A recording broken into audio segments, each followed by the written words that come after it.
Hello there, welcome to the Saroy channel and welcome to my Omnibus series. I've got so many of these omnibuses that are going to come out so that you'll be able to listen to an hour's worth of stories, which I know you're going to love. You know, the thing is that telling stories is such a fine art, and it's something that was practiced hundreds of years ago when people didn't have the technology that we have today.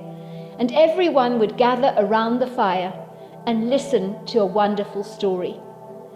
And also, what is so wonderful about a story is that personally, I think it is the best way to go to sleep. Every night when I go to bed, I always listen to stories. And that's something that parents used to do with their children. It's something that they still do with their children. There's nothing better than a good story. And so I hope you're going to enjoy this series. And before we start, I just want to say, do subscribe to my channel because you don't want to miss out on anything. Because I'm in for the long haul and I want to make sure that you get the most stunning stories to go to bed with at night or to listen to when you want to be one of those people sitting beside the fire and listening. Don't forget to subscribe to my channel and let's get started. I hope you're going to enjoy the omnibus. Dear Sarah and all your lovely listeners, a little boy of about 10 years old darted out of the farmhouse. He had heard the sound of the truck roaring down the drive at one hell of a speed. The crunching noise of pebbles beneath heavy rubber tyres, the thump of something hitting the ground very hard. The sound no driver ever wants to hear, for you instinctively know that you have hit something.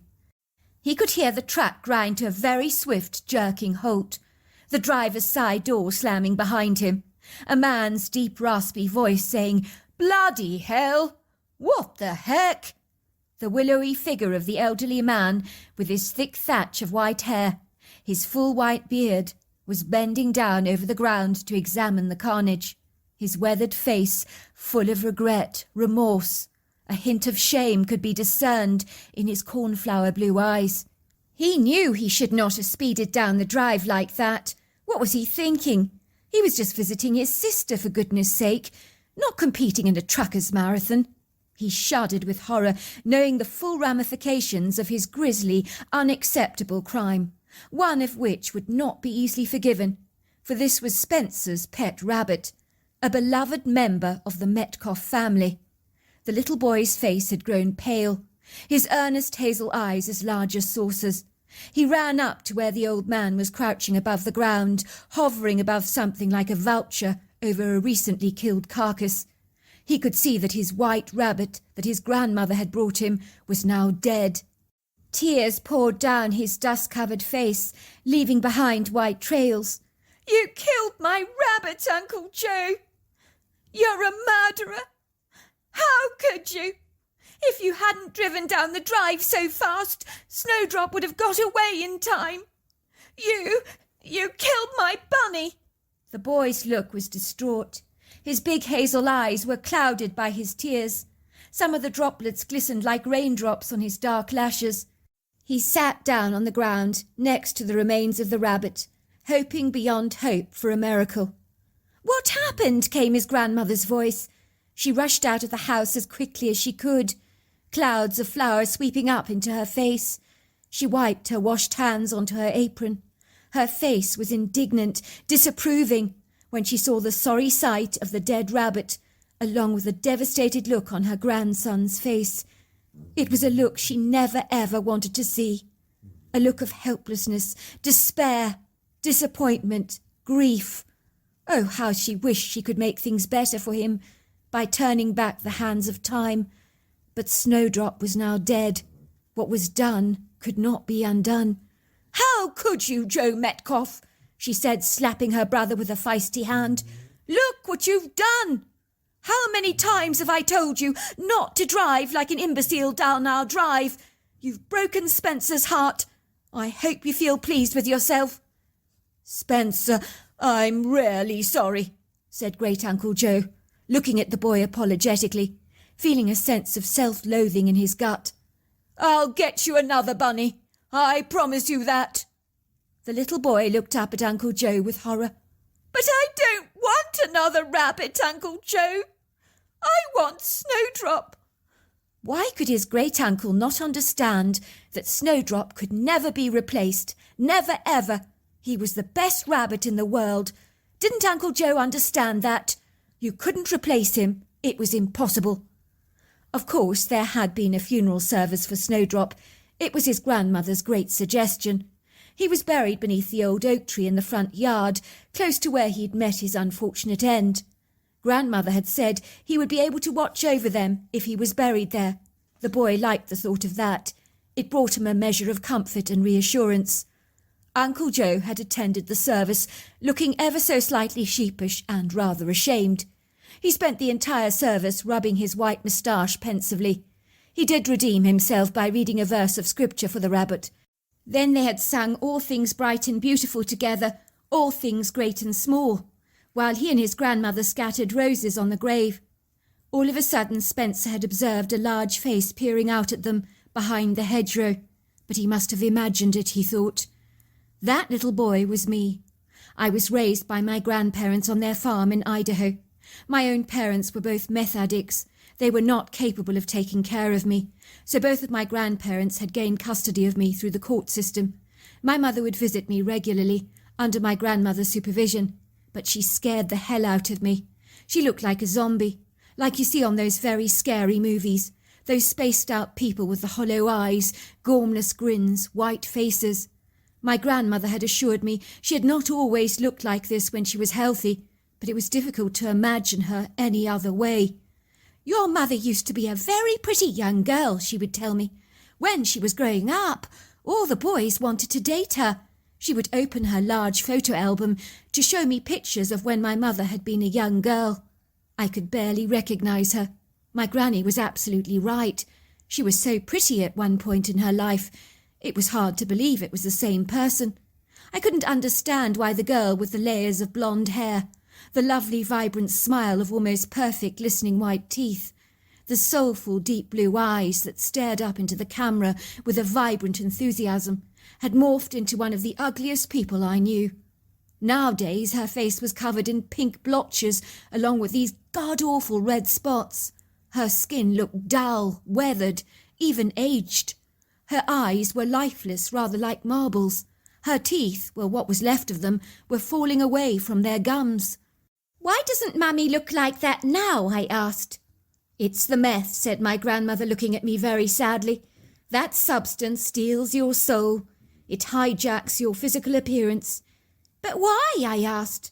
"I don't know, sweetheart. Your mother cannot resist taking the drug. She knows better, but her compulsion to take it is so great. She's addicted to it, you see." "Does it taste nice?" I asked. "No, sweetheart. It makes her feel good. That's why she takes it. She can't stop herself. It's an addiction. Even though she knows it's harming her body, she takes it to feel normal. That's why you came to live with me. Your mother cannot even look after herself, so she would never be able to look after you. This meth, it makes you very sick. Will she ever get better, Granny?" "I don't know, sweetheart," said my grandmother, planting a kiss on my forehead. "We can only hope and pray. Miracles do sometimes happen." "But if miracles happen, Granny, why did Snowdrop have to die like that?" My grandmother looked at me and said, "Sometimes life can be very cruel, sweetheart. I like to think that maybe your mother can learn some valuable lessons in her life from her meth addiction. That's the only way I can cope with what she's done to herself." I had never known any other life but the rich, vibrant days I spent living with my grandparents in their rustic farmhouse. I was so glad I lived with them. In my eyes, they were my true parents. We lived in a rarely pretty farm in Idaho, the place where my own mother had grown up as a young girl, with aspirations of becoming a prima ballerina long behind her, dreams that would never ever be fulfilled or realized. They had been scattered to the wayside like forsaken pebbles on the road.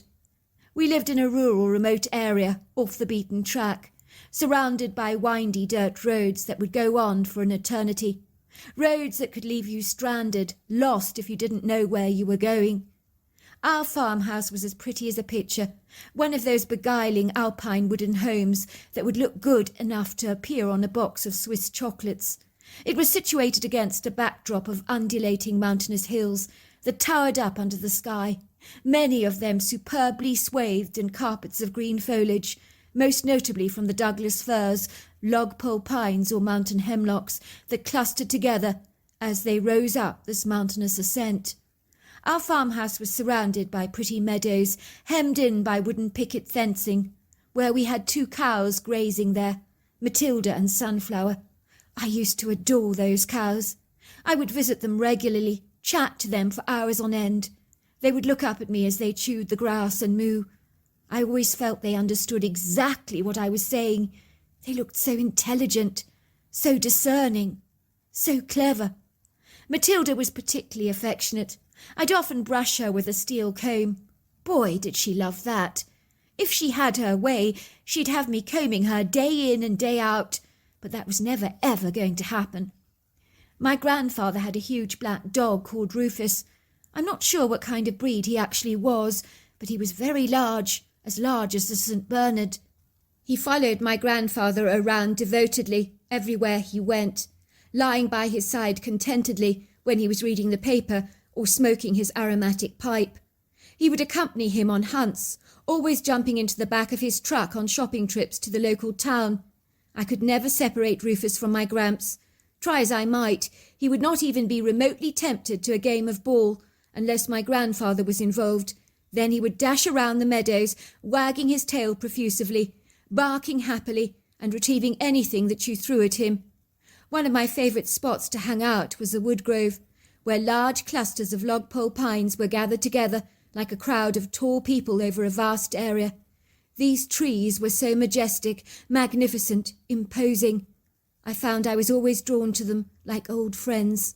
I loved this tranquil, enchanted woodland sanctuary, always alive with the sound of pretty birdsong, with the strong smell of butterscotch enveloping the air. When you entered the woods, they were shaded from the heat of the midday sun. It was so cool in there, darker too, with a very subtle ethereal light that danced through the trees, twinkling onto the dark, fertile soil, covered in lacy ferns along with an abundance of very beguiling green moss that bespeckled everything, rather like the sprinkles on a fairy cake. Better still was the prettiest little stream that traversed and meandered through the woods. It gushed over the rocks with a feisty, thunderous current. Its water was so crystal clear that you could literally see the pretty rocks beneath the water, their shades of greens, reds and creamy browns, very attractive to the eye. I loved rolling up my pants, paddling in this cold water, especially on a hot day. It was so refreshing. One day as I was paddling around in the stream, picking up some of the pretty rocks in the shallow end, throwing them into the water, watching them skimming across the surface, finally sinking to the sandy depths to join the rest of the stones beneath, I suddenly sensed I wasn't alone, that something or someone was actually watching me. I looked up to study the trees, to see if anything was actually there, but I was rewarded with nothing.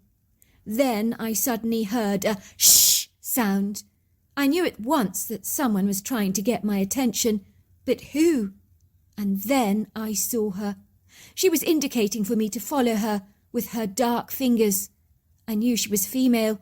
She had a maternal energy like my grandmother, along with a pair of floppy breasts that drooped down low on her chest. I did, without any hesitancy, doubt or reluctance on my part.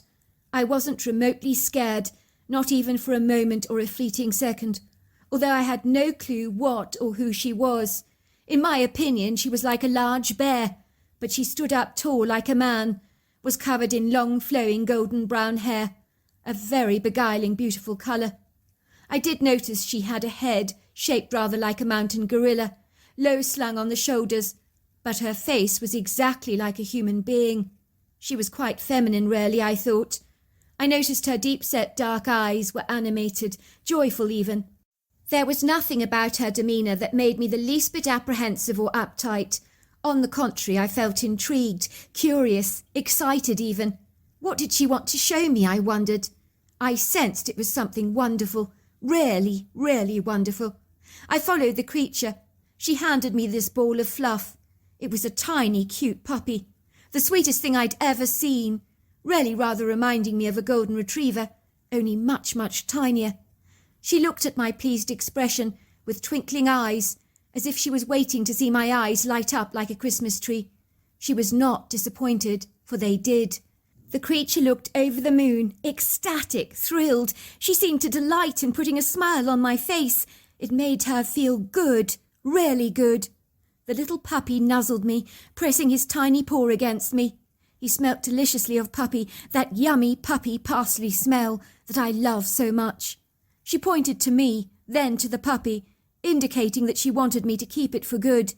I have no idea where she found the puppy, but I was thrilled with it. I ran back to my grandmother to show her the cute little mite. "What a magnificent puppy," she said. "Where did you find it?" "In the woods," I told her. I knew better than to tell her about my new friend, as my grandmother warned me regularly about the dangers of bears. I figured she'd put my new friend in the same category.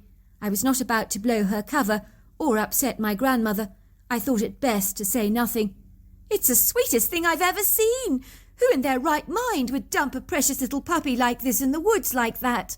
Some people are totally insane, off their trolley. I mean, anyone in their right mind would want to adopt this little darling, wouldn't they?" "Granny, can I keep it?" I asked. "Why, of course. I think the puppy was sent to you, especially after your recent tragedy in losing Snowdrop. You asked about miracles, sweetheart. This certainly is one." "Thank you, Granny," I said. "You don't know what this means to me." "Oh, I think I do, Spencer. I think I do," she said, ruffling my brown hair up into spikes, so that I looked rather like a hedgehog. Looking back, I'm sure this creature had witnessed me losing my rabbit, as I remember something peering at us behind the tree during the funeral service. I was pretty sure it was her. She had gone out of her way to get me a puppy, but I've no idea where it came from. But I wasn't going to look a gift horse in the mouth, was I? Before long, me and my puppy that I called Tweed would spend our days out in the wood green with the creature I chose to call Sugar, because she had a very sweet tooth and loved all the candy bars I would bring her pretty regularly, most especially nougat filled with nuts, muesli bars, and the occasional Kit Kat. The chocolate Kit Kats were at first not a hit. She spat them out in disgust, as if they were the most revolting thing she'd ever tasted in her life. But I persuaded her to give them a second chance. Then she began to enjoy the new flavour. Perhaps chocolate is an acquired taste, I thought. I wanted to bring the creature treats because I liked her so much, so surreptitiously on a whim I'd asked my grandmother what girls actually liked. Of course she got the wrong end of the stick, thought I fancied the silly little girl called Amy at Sunday school. I didn't like that little brat one little bit. She was the most annoying kid I'd ever met. But I never told my grandmother that. She told me that ladies loved all things sugary. It seemed she wasn't wrong. So all the sweets she brought me to give Amy ended up being given to my hairy friend, who was always very appreciative. Every time I went into the woodgrove, Sugar would be there, waiting for me. She was my best-kept secret. My grandmother would ponder why I never complained any more about being bored, playing outside on my own, with the cows, free-range chickens, and my mountain bike for company. She put it down to Tweed's presence in my life. It was true, the dog was proving to be a bundle of joy, a jubilant personality. She was like a miniature golden retriever in her temperament. She loved Sugar as much as I did. Sugar used to take my hand, as if we were besties. Her hands were leathery, pinkish underneath. I would talk to her like I talked to the cows, but she really did get what I was saying, even though she didn't comprehend my language, but she appeared to really understand and read my thoughts, almost as if she was telepathic. She'd often cradle me in her arms. I would feel so tiny, protected, loved when she pulled me towards her chest like a devoted mother. She would pat my back reassuringly. I could smell the hint of butterscotch fragrance of the forest along with the salt of her own sweat in her long, flowing golden hair. She rarely made an effort to make her hair look good by brushing it with her fingers to remove the forest debris that got caught in it. I used to love her smell. Sometimes she would ferret around in my hair like a monkey, looking for nits, but she did this affectionately, which meant growing up I permanently looked like a hedgehog with my hair standing up on edge. In my latter years, it became rather a cool, trendy look. One day I noticed a very sizable creature, much like Sugar, only much, much bigger, standing there in the undergrowth watching us with intense, deep-set dark eyes. He seemed fixated on us. Everywhere me and Sugar went, along with my dog, so did this annoying creature. He would stalk us stealthily, rather like a cheetah, crouching furtively in the underbrush. But the difference was we all knew very well that he was hiding in our midst. He was naturally evasive, but he wanted to be seen by Sugar. Twee didn't like him at all. She would growl at the creature.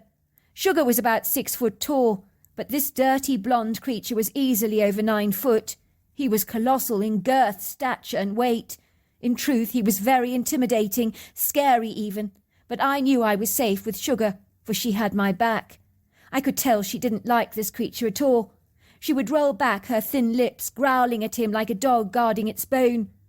The creature didn't seem to care one jot. It was completely infatuated, bedazzled, enamoured by Sugar, like an obsessed groupie besotted or captivated by a pop singer.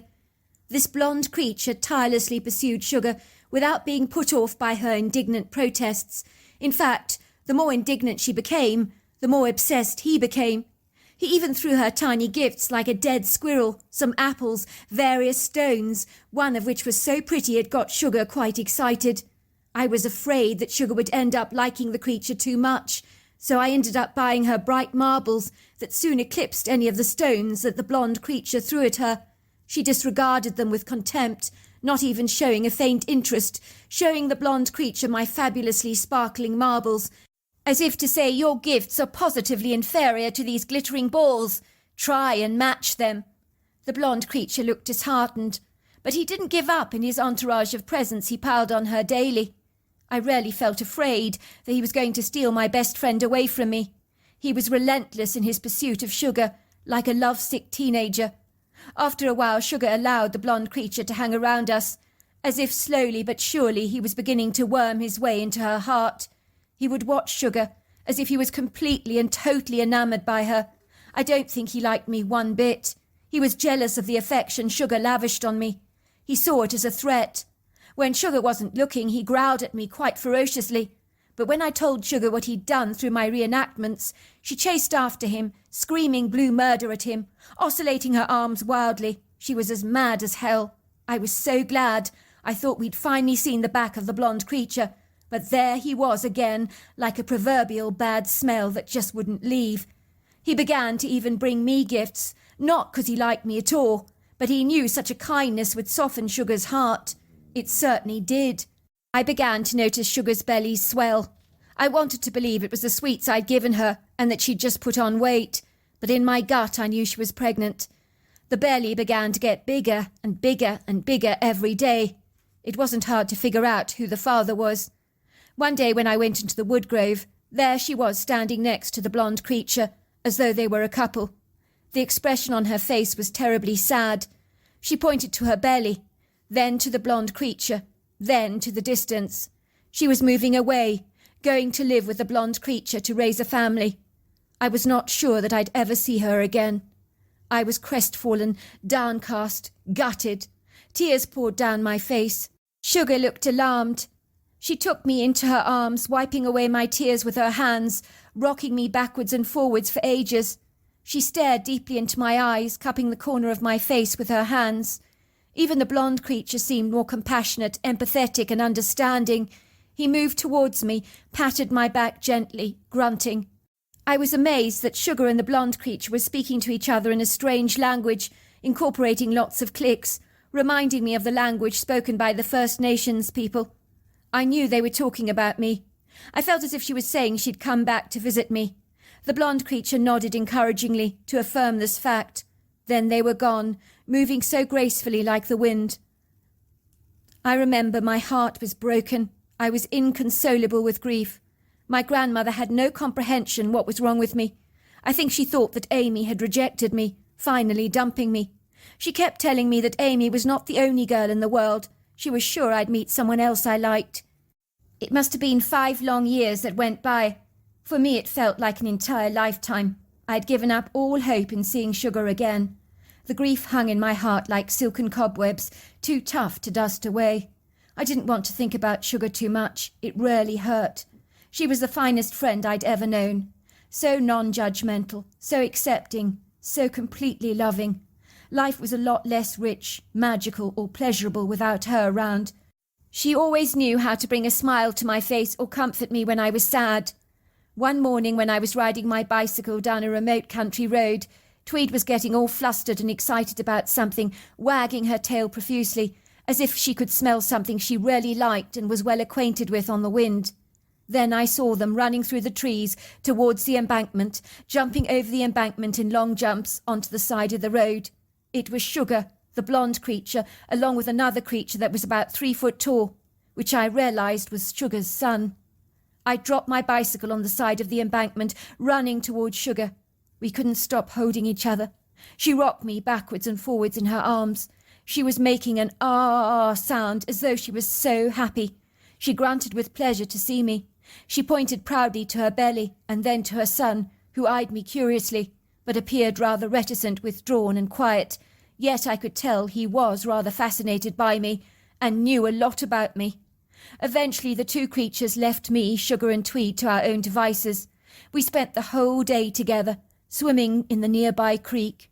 I talked to her for hours, while she nodded, as if she understood everything I said, just like old times. It was one of the most magical days of my entire life, one that leaves an indelible impression on my mind that will never ever be forgotten. That all happened about 25 long years ago. I miss Sugar dreadfully, but I'm unlikely to ever see her again, as my grandmother's farm in Idaho is now owned by other residents. My grandmother died 15 years ago. I also miss her so much. I now live with my wife and 2 kids in Philadelphia. I do take the family to visit the area, in the hope that one day I might see Sugar again. This time introduce her to my kids. I know the creature I encountered all those years ago was almost certainly a Bigfoot. It's impossible for me to think negatively about Bigfoots. Sugar was one of the most human people I've ever known. My little kid Jason said to me, "Daddy, but aren't Bigfoots supposed to be bad?" I said to him, "Son, just like people, you get good ones and bad ones, but the one Daddy knew was more human than a lot of people I know." So there you are. That's my story. Dear Sarah, and all your lovely listeners, it's happened again, Mum! Cried the anguished voice of 16-year-old Molly, standing in the doorway of her parents' bedroom. The 2 sleeping bodies of both Molly's mother and father were lying comfortably swathed beneath their luxurious comforter, obliviously unaware of their daughter's urgent voice that was desperately begging them to be comforted. Both of her parents were caught up in the throes of a deep sleep, anchored securely to the world of their dreams, like 2 boats in their mooring places. They did not awaken to the beleaguered cries of their 16-year-old daughter, whose withered form with wildly frightened eyes seemed all but an ambiguous, blurry silhouette on the horizon of their bedroom, like a round sun peeking mischievously through the dark sky as the dawn slowly begins to break. The aloof-looking digital clock on Mr. Pearson's nightstand flashed a bright red 2:32 in the morning. Its blazing numbers burned into Molly's mind, like the branding on the rump of a steer. Why was it always 2:32? Every time this happened, going back an entire year. Indeed, it was as if the ominous numbers themselves imposed an invisible threat of some kind, and were a catalyst of something symbolic, which Molly could not comprehend, nor did she want to. She pushed the thought away like an annoying leech that might latch onto your body in the Amazon rainforest. She didn't want to think of things like that, or what the meaning of those repetitive numbers on the clock might actually convey. For rambling thoughts like this had the capacity to crawl over your mind like a clinging vine. The Pearsons' benevolent bedroom was bathed in darkness, so that all the elegant furnishings that adorned the familiar space, from the old antique walnut bureau to the plush ottoman with its floral design of pink and white dahlias, to the 2-striped Louis XV wing chairs, and the chestnut dressing table with its freestanding wrought-iron ornate mirror, were all swathed in a foggy blanket of obscurity, so that their dense outlines appeared to look like tombstones in a cemetery. The curtains were steadfastly shut, so that not even a trickle of moonlight could filter or trespass through the bedroom, like a gatecrasher at a party that was not welcome to be there. The two beloved family cats, Fudge and Cupcake, were lying at the end of the bed, cuddling up to each other tightly to steal each other's warmth. Molly was freezing cold. Her bare feet clung to the ice-cold wooden floor that never flinched once under her ethereal footfall, for she was as light as a feather. Molly was wearing a flimsy nightdress that did not appreciate the ice-cold conditions of her parents' bedroom, which felt like a large storage refrigerator in a chef's kitchen, even though the dying embers of a fire that had long since grown cold were smouldering away in the hearth of the bedroom's fireplace. The warmth conjured up in the room when the crackling fire was merrily ablaze, many long hours earlier, had long since been forgotten. The icy hands of winter had wrapped its formidable, cruel tentacles around the room, so its coziness had been cruelly expunged. Molly's parents remained steadfastly fast asleep, a slave to their dreams, oblivious to their daughter's cries, for they were both deep sleepers. Molly could see the gentle up and down rhythmic movement of her parents' chests, both rising and falling through the Egyptian cotton sheets that swayed them from beneath the comforter. She could hear the gentle stirring of their sweet breaths. Her parents never snored, but her father did once when his airways had been blocked by a bad case of laryngitis, where his snoring had been so dreadful her mother had actually kicked him out of the main bedroom to sleep in the spare bedroom, describing him as sounding worse than the pot-bellied pig George that her family had once owned when she was a little girl, whose snoring could be heard from quite a distance away. The Pearson family owned two beloved, reasonably well-behaved bulldogs that were inclined to laziness, Bella and Barbara, who slept in the downstairs kitchen, as Mrs. Pearson could not cope with snoring of any kind. For indeed those bulldogs could snore the socks off your feet, and the mittens from your hands if you weren't terribly careful. Molly's distraught voice broke through the icy daggers of coldness in the room. This time her voice sounded more like the muted bleat from a lamb than the desperate cry of a teenager. "Ma'am, it's happening again!" It would seem a mother can always hear the troubled cries of her own child, like a natural inbred protective instinct that can wake you up faster than the cloying cold piercing through the cotton thread of the sheets. And in those moments Molly's mother was quickly cajoled out of her sleep, like a stationary frisbee being flung very suddenly into the air for the dogs to chase, and taking you completely off guard.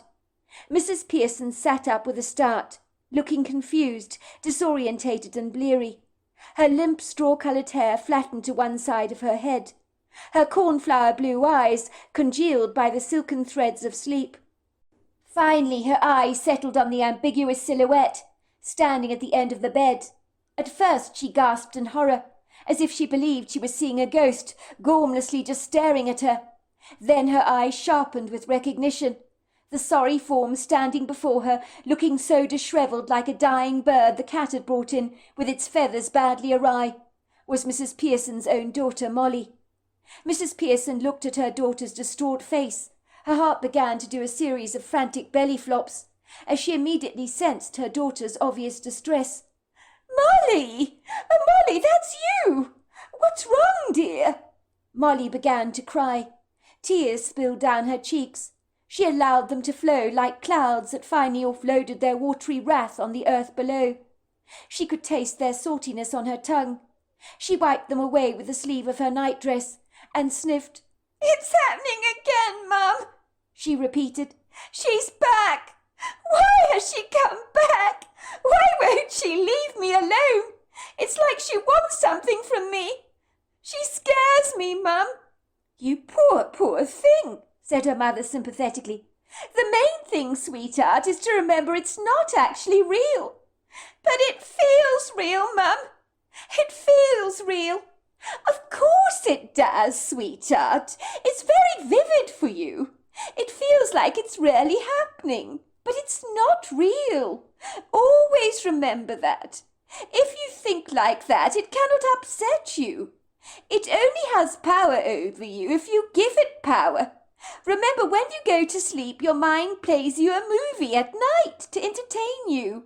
And sometimes those movies can be very scary. Other times they're completely bland.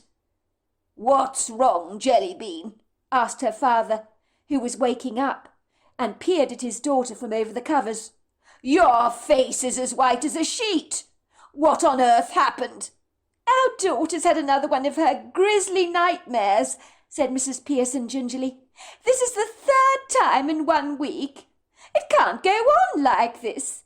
It's very unsettling to the all of us, and we're all losing sleep over this."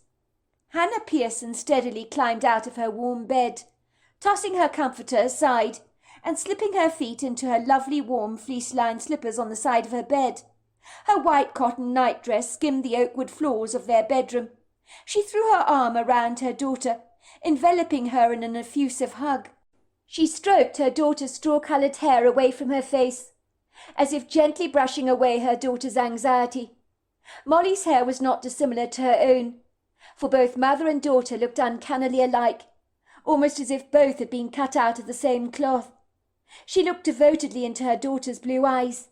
"Come and sit down on the bed between me and your father," said Mrs. Pearson, lowering herself down on the mattress next to her husband and patting a space between the two of them for her daughter to sit, so that the young teenager could be pretzeled between the both of them, like the ham in a sandwich. It was oddly reassuring for Molly to be busteted safely between the two people she loved most in the world, and so she was gently persuaded to sit down. Her pounding heart thundered in her chest like an orchestra of drums, soon began to slow down. "Tell me and your father exactly what happened, dear." "I told you. It's the same horrible nightmare. Everything's the same. The girl reappears at my bed. She looks at me with these haunted eyes, Mum. And when I come to wake you up, it's always 2:32 in the morning. It's as if the numbers themselves mean something." "It's only a dream, sweetheart," said Mr. Pearson, looking at his daughter sympathetically. He was unsettled to see her in such disarray, her hair tossed wildly around her face, her eyes moist with the dew of her tears, that made them seem to sparkle all the more. These frequent invasive intrusions at night were getting far too regular, as his daughter Molly's relentless recurring nightmares were beginning to suck the life out of the entire family, and they were all losing valuable sleep from the unfortunate aftermath of these ever-increasing night terrors, which was not remotely healthy for any of them. Mr. Pearson propped himself up against the pillows of his bed. He studied his daughter curiously through his kind hazel eyes, reaching out to squeeze her hands reassuringly.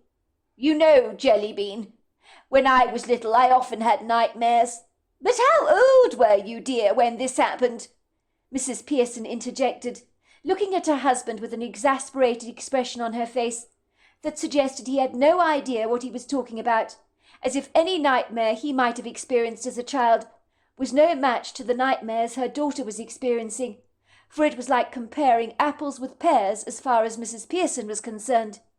Mr. Pearson thought about this for a moment, rubbing the carpet of stubble that had developed overnight on his chin, like the stout prickles on a baby hedgehog. "I think I must have been about 6 or 7 at the time." Mrs. Pearson smiled knowingly, as if she had expected her husband to say this. "That doesn't surprise me at all. Lots of children have nightmares at that age. It's much more common than you realise, dear. Let me guess, you were scared of a monster lying under your bed. Something like that." "You've got that wrong, dear," said Mr. Pearson, shaking his head vigorously. "Don't dismiss the dreams I had, because I was only little at the time. They were very vivid to me, I'll have you know. I was absolutely terrified. When I was a boy, I dreamed there was an old man standing at the end of my bed, a capriciously belligerent, angry man who was mad at me. He gave me the impression that I was an intruder in my own bedroom, and he wanted me out. Well, honestly, dear, that doesn't compare to the dreadful nightmares that poor Molly here has been experiencing. How can you have the audacity to compare the two? Molly is not 8. She's 16 years old, And she's had dozens of these dreadful nightmares, haven't you, love? Said Mrs. Pearson tenderly, stroking her daughter's hair, with the same adoring sweeping motion she used on the family cats, who still remained stoically comatose at the end of the bed, blindly oblivious to the family discussion taking place. It would seem of late they had become well used to these regular nightly interruptions on Molly's part, that for them had become like background noise. Molly nodded. I've been having them all the time, Mum. Why won't they go away? I'm so scared. I get too frightened to go to sleep in case she comes back, and she stands on the side of my bed again. It scares me, Mum. She really scares me. Just tell us, dear, what actually happens in the nightmare? Mrs. Pearson hands her daughter a tissue from the small box on her husband's nightstand. Molly blows her nose and pats the area around her eyes, swollen from her tears. The dream is actually not set in this house. It's an old house, one I don't recognise. And I'm sleeping in another bed, not the bed I have in my bedroom. I hear the door of this closet creaking open, very slowly. I look up and there is a girl standing at the end of my bed, wearing a white nightdress. The white nightdress is completely covered in blood. The girl is about 7 years old. She's even got blood matted on her hair. She stands at my bed and says, "Help me," and walks away. But it's so scary, Mum, so scary, so real. Of course it's dreadfully scary, sweetheart. No one can blame you for being upset about that. You poor, poor thing. I wish I could take this away from you, sweetheart, but I can't. That's the terrible thing about it, dear, because it's a nightmare. I don't know what to say to comfort you. But the main thing you need to remember is it's not real. If you can get your head around that, it won't be nearly as distressing for you. But then why does it feel so real, Mum? It's as if the young girl is reaching to me in my dreams, begging me to help her for some reason. But I don't know who she is, and I have no idea how to help her, even if I wanted to. Of course you don't know who she is, because she doesn't exist, sweetheart. She's a fictitious character your mind has made up, like a character in a fictional story made up by the writer, but it doesn't exist. That's not necessarily true, said Mr. Pearson stiffly. Maybe this little girl does exist, or did exist at one point in time. What do you mean, sweetheart? Said Mrs. Pearson, looking at her husband. You're not making any sense at all, dear. You and I well know that dreams are usually symbolic. Sometimes they're trying to tell us something on an unconscious level. But that's all they are, dreams. Nothing more, nothing less. Don't read too much into this. Mr. Pearson steepled his large hands together and said soberly, You didn't allow me to finish my story about the old man at the end of my bed, did you, love? You were so quick to think he was no big deal. But to an 8-year-old boy, he was terrifying, as the girl in the blood-soaked dress is to Molly. I thought you said it was a nightmare, love. Well, I thought it was at the time, said Mr. Pearson. It turns out it was a lot more complicated than that, if you must know. What do you mean, complicated? Well, when I was little, my parents moved into this 1940s house.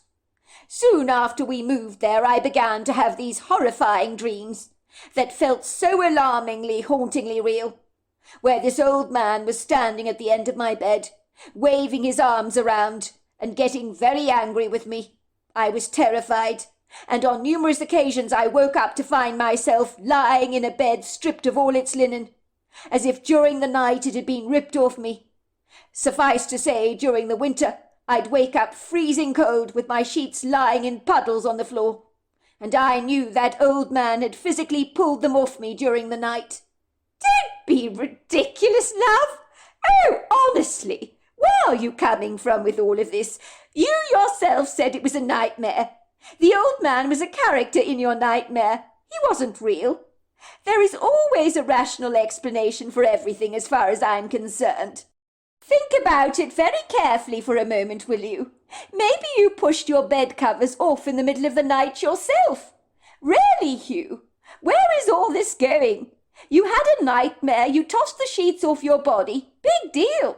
Stranger things have happened to people in the throes of sleep. And some people even walk in their sleep and do the most bizarre, outrageous things. I had a girlfriend once who woke up in the middle of the night to enjoy a bowl of cornflakes and had no memory of ever eating them. But the following morning the kitchen floor was covered in flakes of corn. And there was an empty bowl and spoon in the kitchen sink with the remnants of some cornflakes, and milk. So she knew she'd been eating cornflakes during the night, without even being conscious of it at all. You're not listening to me, Hannah. I was not throwing my sheets off my body unconsciously while I was asleep, nor have I engaged in sleepwalking of any kind. I was incredibly scared of this capricious old man. He was very real to me, as much as this little girl in the blood-soaked nightdress is to Molly here. One day I saw this old man's photograph in an old newspaper that I found lying in the attic. At the time I was rummaging around in the attic looking for some of my father's old dinky toy collection that he had as a boy. By chance I happened to stumble across a pile of yellowing newspapers, faded by time, but a familiar face peered at me in the newspaper, and it got my attention. I stopped dead in my tracks. My skin actually crawled, because I recognized the old codger as the man that stood at the end of my bed, cantankerously glaring at me. It freaked me the hell out, because I realized that I must have been seeing his ghost. I took the paper down from the attic and went to my bedroom and read it. Let me tell you something for nothing, Hannah. I was trembling in my boots, I was. I was so shaken up. I read the newspaper report. It went something like this. 78-year-old Mr. Philip Croydon of 53 Forestwood Road was found hanging from his closet in the bedroom of the house he shared with his sister Gladys. She had told him he was to leave the house forthwith. She could not stand the bad language he was using when her grandchildren were around. He had a foul, very crude mouth, he had, she told the Tribune. Was always shouting smutty obscenities at my own grandchildren, as they annoyed him greatly, running around the place making a lot of noise. The kids were scared of him, you know. He was always in a very bad mood, a cantankerous bugger he was. I couldn't have him in the house exposing my grandchildren to such lewd vulgarity. So I told him that he needed to leave in the morning. He was aggrieved about this. We argued tirelessly about the matter, but I made my position very clear, and I could not be persuaded to change my mind. Philip told me in no uncertain terms, "This is my house as much as yours. This is where I've always lived. I will leave this place over my dead body." I didn't take him seriously, Gladys told the paper sorrowfully. I'd never believe he'd do something like this. He was very attached to this place, you know, and he didn't want to leave. He knew I was a woman of my word, and in the morning he'd be forced to go, as the property is in my name. The following morning I found him hanging from the closet. I cannot believe he did this. Something so outrageously stupid like this. I'm in total shock, absolutely confounded. But then again my brother was mulishly stubborn, you know.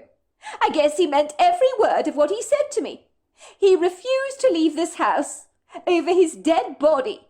So he left this house in a body bag. It's funny. Even though he's dead, I feel as if he's very much alive.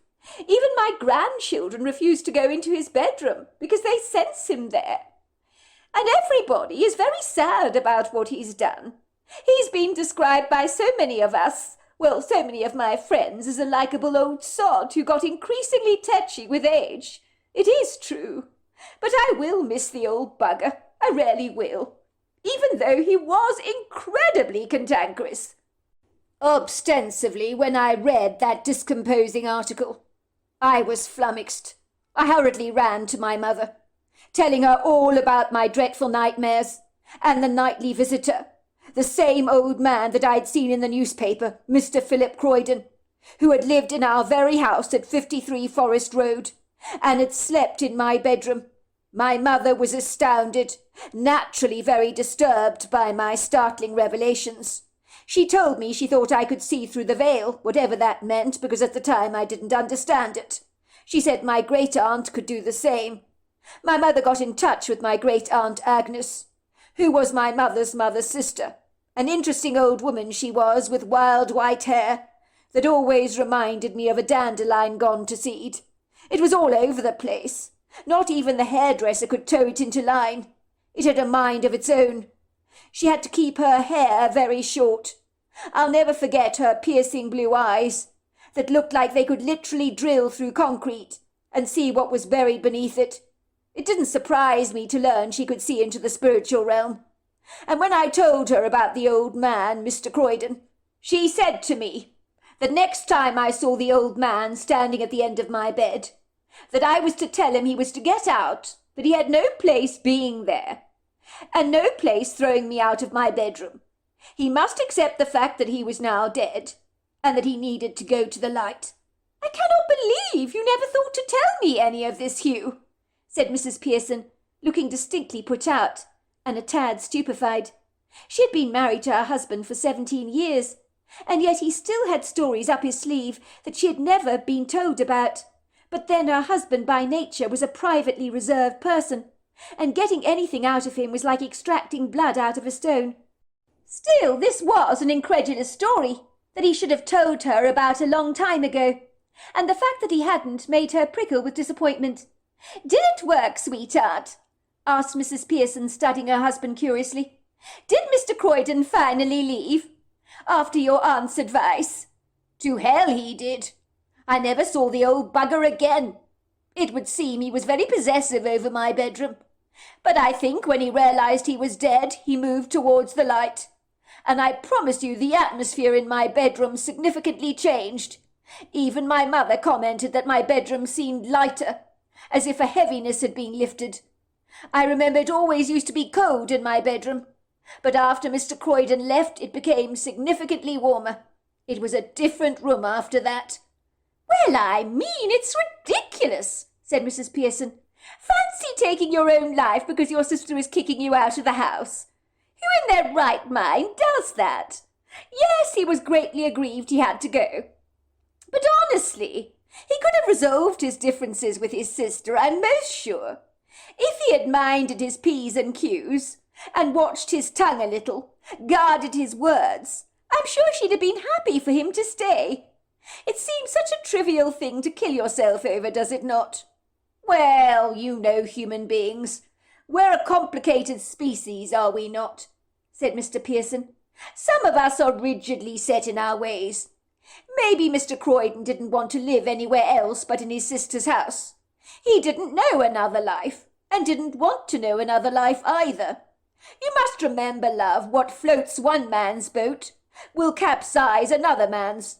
My point is that this girl that Molly appears to be seeing in her dreams, wearing a white nightdress soaked in blood, might be more real than you and I know, like the old man in my dream."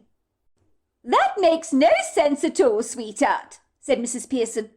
"I can understand about your situation, because you lived in an old 1940s house. But we live in a modern Manhattan apartment that was only built 5 years ago. How can it possibly be haunted? That doesn't make any sense at all." "Do I look like I'm a sleuth for the dearly departed?" said Mr. Pearson sarcastically.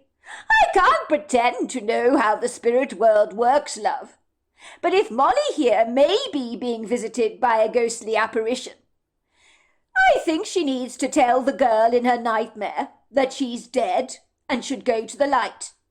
Maybe she has a genetic disposition to see things that others don't, much like myself and my great-aunt.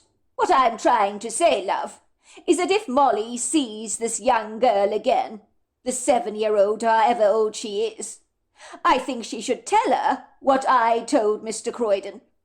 And hopefully she'll get the message and move on." "You think I'm seeing a ghost?" asked Molly, confounded. "But the girl only appears to me in my dreams, not in my physical bedroom. She appears to be in another house, and it's not this one. If I'm seeing her in another house, then she cannot be a ghost, can she? If she was real, I'd see her in my physical bedroom, coming out of my closet, would I not? But I see her coming out of another closet, Not the one that I have in my bedroom. Well, I don't suppose it matters where the dream is located, sweetheart. I think what your father is trying to say, Molly dear, is when you're caught up in the throes of your sleep and you're dreaming about this poor little girl covered in blood, what you need to do is step forward in your dream and say, you are no longer alive. You need to leave my dreams. Go to the light. Find your peace. Try and do that, will you? See if it makes a difference. You never know. Do you think it'll work? Asked Molly, looking hopeful. Can you really talk to people in your dreams? Well, you won't know, sweetheart, until you try, my love. But if it worked for your father, who managed to get rid of Philip Croydon for good, I see no reason why it will not work for you. By all means, give it a try, because these nightmares are making the family lose precious sleep, and that is not remotely healthy for any one of us. 20 years later, the Bird Club at Mrs. Pearson's apartment in Manhattan. So tell me, Hannah dear, did the little girl with the blood-soaked nightdress go away? Did she leave your daughter Molly's dreams or not? Asked Mrs. Sanderson in bewilderment, as she curiously listened to Hannah Pearson's extraordinary tale. All 6 very close girlfriends lived in the same Manhattan neighborhood. They were gathered around a beautifully set luncheon table in Hannah Pearson's dining room, listening to her account of her daughter Molly's tempestuous nightmare that she had experienced as a 16-year-old girl on many occasions. They were seemingly so caught up in the grip of the story that everybody had stopped eating at once. You couldn't even hear the rattle of cutlery or the tinkle of a wine glass. They had been particularly interested in Mrs. Pearson's husband's account of the cantankerous old man, Mr. Philip Croydon, standing at the end of her husband's bed when he was all but a little boy, who eventually, on discovering he was dead, had agreed to go to the light. It was almost as if Hannah's bewildering story had resonated with all of them in some deep clandestine way that they could not even understand themselves. The 6 women, calling themselves the Birds, got together once a month for a bird club luncheon, and everyone took turns to host a luncheon from one month to the next. Every woman in the bird club had to choose to be a bird that reflected their personality and was representative of them in some way. Mrs. Pearson had chosen to be a robin redbreast. She was so passionate about the Christmas season and was always cheerful and jolly. So it goes without saying that she hosted the traditional Christmas lunch every year. Mrs. Janice Sanderson was a flamingo, as the woman was very leggy and always wore pink wherever she went. My husband can't abide pink, she explained once to her friends. In truth, he absolutely abhors the colour. He says he'd like me to wear other colours for a change, but I refuse to. I love pink. Nothing wrong with that, said Mrs. Pawley. I mean, if you like pink, you like pink and you wear it. We all have our quirky idiosyncrasies that make us unique. And maybe if your husband was so attracted to you from the very beginning, he really does like pink on a subliminal level, although he's not actually prepared to admit it. That's my guess anyway, said Mrs. Pawley. She paused for a moment to reflect over her words, and then said with a chuckle, As long as you don't make him sleep in pink sheets under a pink comforter at night in an all-pink bedroom, your husband will do just fine. I'm most sure about that. I wouldn't worry about his reaction to pink if I were you. Mrs. Sanderson flushed in embarrassment, her skin matching the pink cotton dress she was wearing. I'm afraid my bedroom is all pink, she admitted coyly. Is that really so dreadful? I mean, my husband knew why I was a slave to pink when he married me all those years ago. So it's rather too late to complain about it now, don't you think? I mean, he knew what he was getting into when he married me. Maybe he thought you'd grow out of your obsession with the colour, said Mrs. Pawley. I mean, it's usually little girls fixated on pink, is it not? Not women our age. I don't think I've ever grown up, admitted Mrs. Sanderson. That's the trouble. I'm a perennial little girl, a girly girl at heart. She returned her focus back on Hannah Pearson and the interesting subject that they had been discussing. I want to get back to this fascinating ghost story. You have us completely intrigued, Hannah. Tell me, did the ghost of the girl in your daughter's nightmare, wearing the blood-soaked nightdress, go away? Did your husband's advice he used on Philip Croydon help your daughter at all? That's what I want to know.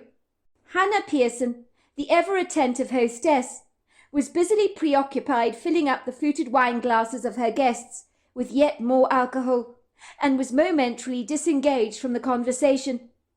"No more for me," said Mrs. Pawley, looking horrified at the thought of drinking yet more wine. Mrs. Pearson was an excellent hostess, but Mrs. Pawley had a low alcohol tolerance and could get easily bladdered.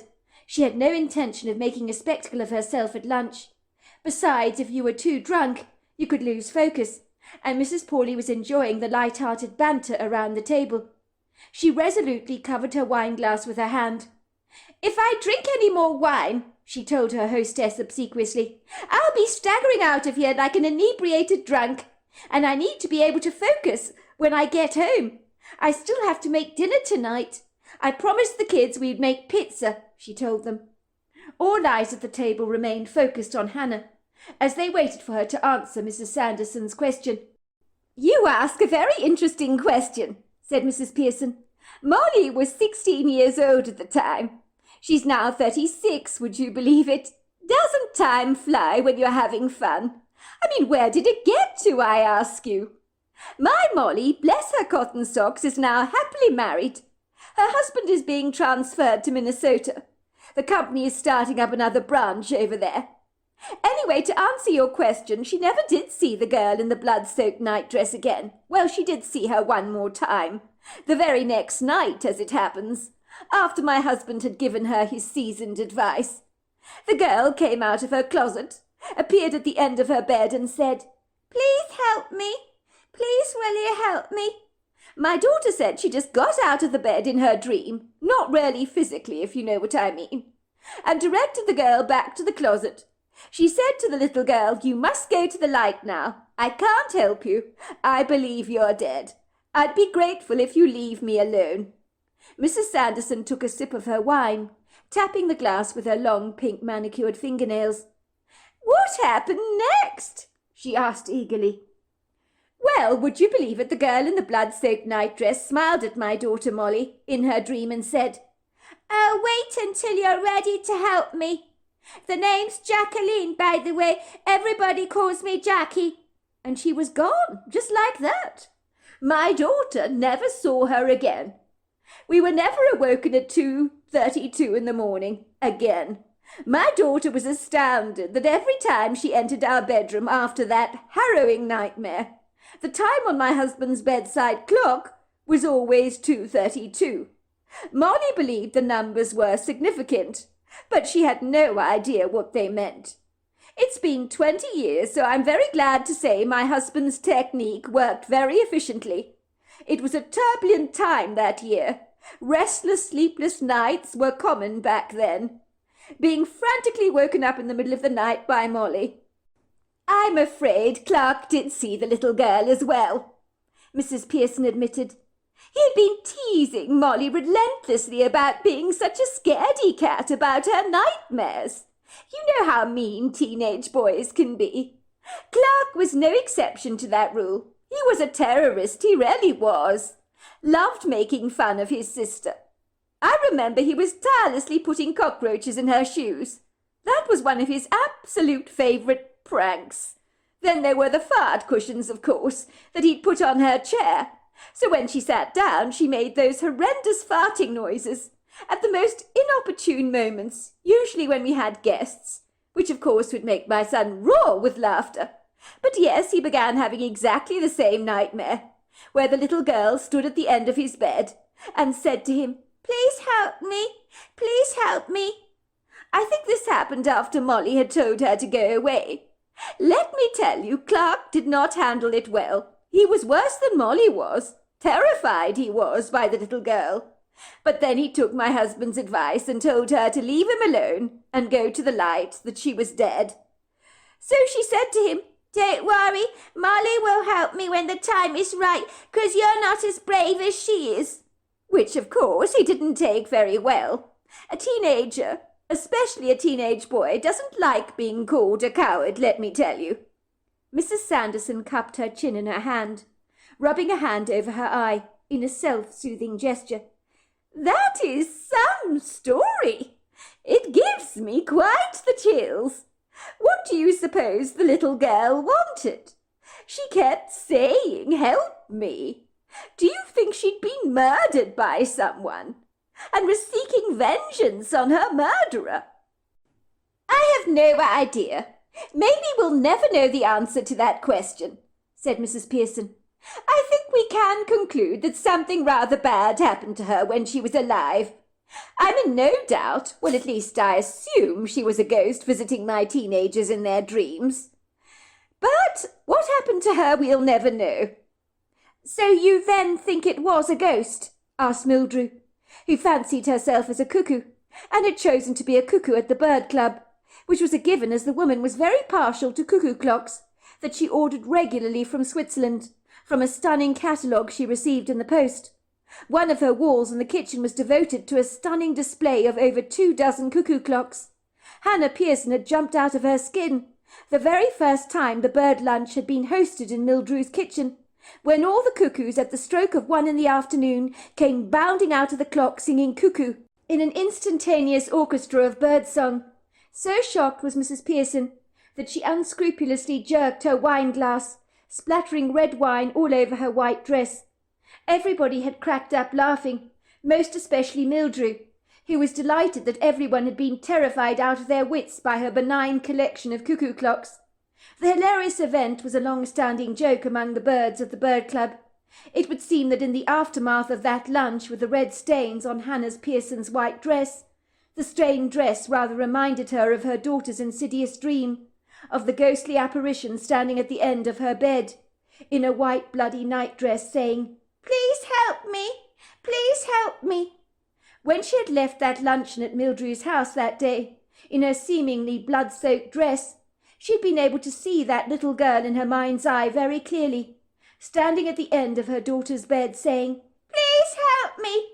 And it had left Mrs. Pearson feeling unsettled for days on end, almost as if a fragment of her daughter's insidious nightmare had also been haunting her. "You asked me if I think it was a ghost," said Mrs. Pearson. "That's the $100,000 question. My husband Hugh certainly believes it was, given his harrowing experience with the apparition of Philip Croydon, and of course his family's genetic tendency to be rather sensitive to the paranormal. I'm not sure if it was a ghost, but I think it may well have been. Let's just say it was certainly a bizarre experience that has confounded our family for years. But I guess in life we have to accept that some things will never be explained, that mystery is part of the fabric of our lives, which makes them all the more fascinating, don't you think?" "Ostensibly," said Mrs. Pearson, not mincing her words. "Let's not kid. A life without mystery would be a very dull life indeed. And as a society we hunger for mystery, do we not? I mean, think about it. When Agatha Christie died, she left an estate to her daughter of over $600 million, which makes Harry Potter seem like a cheap cousin by contrast, as J.K. Rowling never made that kind of money with her books. But magic never compares to mystery, does it? Mystery writers, well, they make us ride the waves of a very exhilarating journey. It goes to show how hungry people are for mystery. We love it. It brings our lives so much more meaning, so much excitement and anticipation.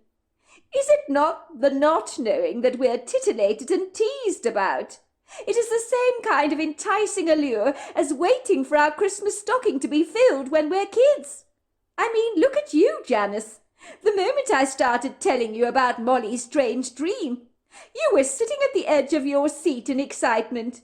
You were practically drooling to hear all the details. That's because you're intrigued by mystery." "To be fair, we all are," said Mrs. Pawley. "It's quite some story you've told us. But you're absolutely right. Do you know, I think nothing in this world is more exciting than a mystery. And I have a funny feeling your daughter's story isn't exactly over yet. You said that the ghost actually told her, "When the time is right, you will help me." "Oh, please don't say that," said Mrs. Pearson. "If I never hear about that little girl in the blood-soaked nightdress again, it'll be too soon. This is a mystery that can remain unsolved as far as I'm concerned. You have no idea how tormented both my teenagers were about her. I just hope she found her peace. That's all I can say about the matter." "Well, she's still fresh in your mind," said Janice, "because we're actually talking about her right now." "Well, I never thought of it like that," said Mrs. Pearson. "Good point, Janice. But then again, the story is shrouded in mystery. That's why it intrigues you all so much. We're all wondering the same thing. Why was that girl covered in a blood-soaked nightdress? Who was she, if indeed she was a ghost, visiting my daughter and my son? And you all want to know why. Why did she single them both out for her attention?" "I'm sorry, but it would freak me the hell out if I was to ever see a ghost," interjected Lauren Swanson. Her bird of choice had been an owl, and it suited her favourably. She had wise old brown eyes and wore rounded glasses that made her eyes appear all the more round. Furthermore, she spent copious amounts of time reading. She was passionate about guessing the murderer in all the crime novels she read. In truth, she was as sharp as any mystery writer. She sagaciously figured out the twists and turns to the plots she read, with a marvellous rate of accuracy that was nothing short of astounding. Mrs. Pearson wisely never asked Lauren who had done what in a novel she was reading, because if Lauren was reading the same book, she'd always get her predictions absolutely right, and therefore spoil the story for Mrs. Pearson. "I can't imagine what it would do to me," said Lauren. "It would freak me the hell out. Please excuse my unladylike language. You know, once when I was a girl, I'd go and stay at my friend's house. Her name was Trudy Wellington. Now they lived in an old Victorian house in old Louisville, Kentucky. This was about 3 blocks away from St. James's Court, where there are some stunning Victorian properties for over 40 blocks. I was raised in that part of the world, you see, before we moved to Manhattan. I'm glad to say I grew up in a modern house myself, not too far away from the old Louisville area. Mrs. Wellington, Trudy's mother, told me there was a ghost child in their old Victorian property. They'd often hear the child's laughter. I hated staying there, but my parents were close to the Wellingtons and took it in turns babysitting us both. So I was often expected to stay at the old Victorian house when it was the Wellingtons' turn to take care of me. Let me tell you, this place was haunting. The perfect place for a haunted location, with a creaking staircase, floorboards that groaned and heaved when you even walked over them, old plumbing that meant if you opened a tap, the entire house would rattle and shake from the vibration in those racketing pipes, and hearing those in the middle of the night would freak me out. Worse still, the rooms were so dark, very dark, ominously so, decorated with hideously dark ornate wallpaper in deep scarlets and dark greens. The house had high ceilings, fancy cornices and big windows that didn't let in much light. I never understood the lighting phenomenon and why it was so dreadfully poor, but it didn't help that they had heavy curtains in every room and formidable dark austere furnishings that made the place very oppressive. I remember I shared a bedroom with Trudy Wellington, as there was no way on God's earth I was going to sleep in that bedroom on my own. We would hear exquisite piano music in the night, coming from downstairs, but nobody was ever there. Trudy and I would tiptoe cautiously across the landing and surreptitiously sneak down the long sweeping staircase to check the music room for ourselves, where her mother would often play the piano. Her mother was a novice at playing the piano, so she wasn't desperately good, but the music we heard from that music room was magnificent, as if it was being played by a proficient pianist. We would quietly, very gingerly push open the heavy ornate door, but no one would be at the piano. But that room was so icy cold, it felt like we'd entered a refrigerator. When we left the music room to return to Trudy's bedroom, the piano would start up again, playing all on its own, and we would often hear a child's laughter, as if something or someone was toying with us mischievously. But believe me, I never found it remotely funny. It scared the bejesus out of me, it did. Trudy was used to hearing piano music playing in the middle of the night.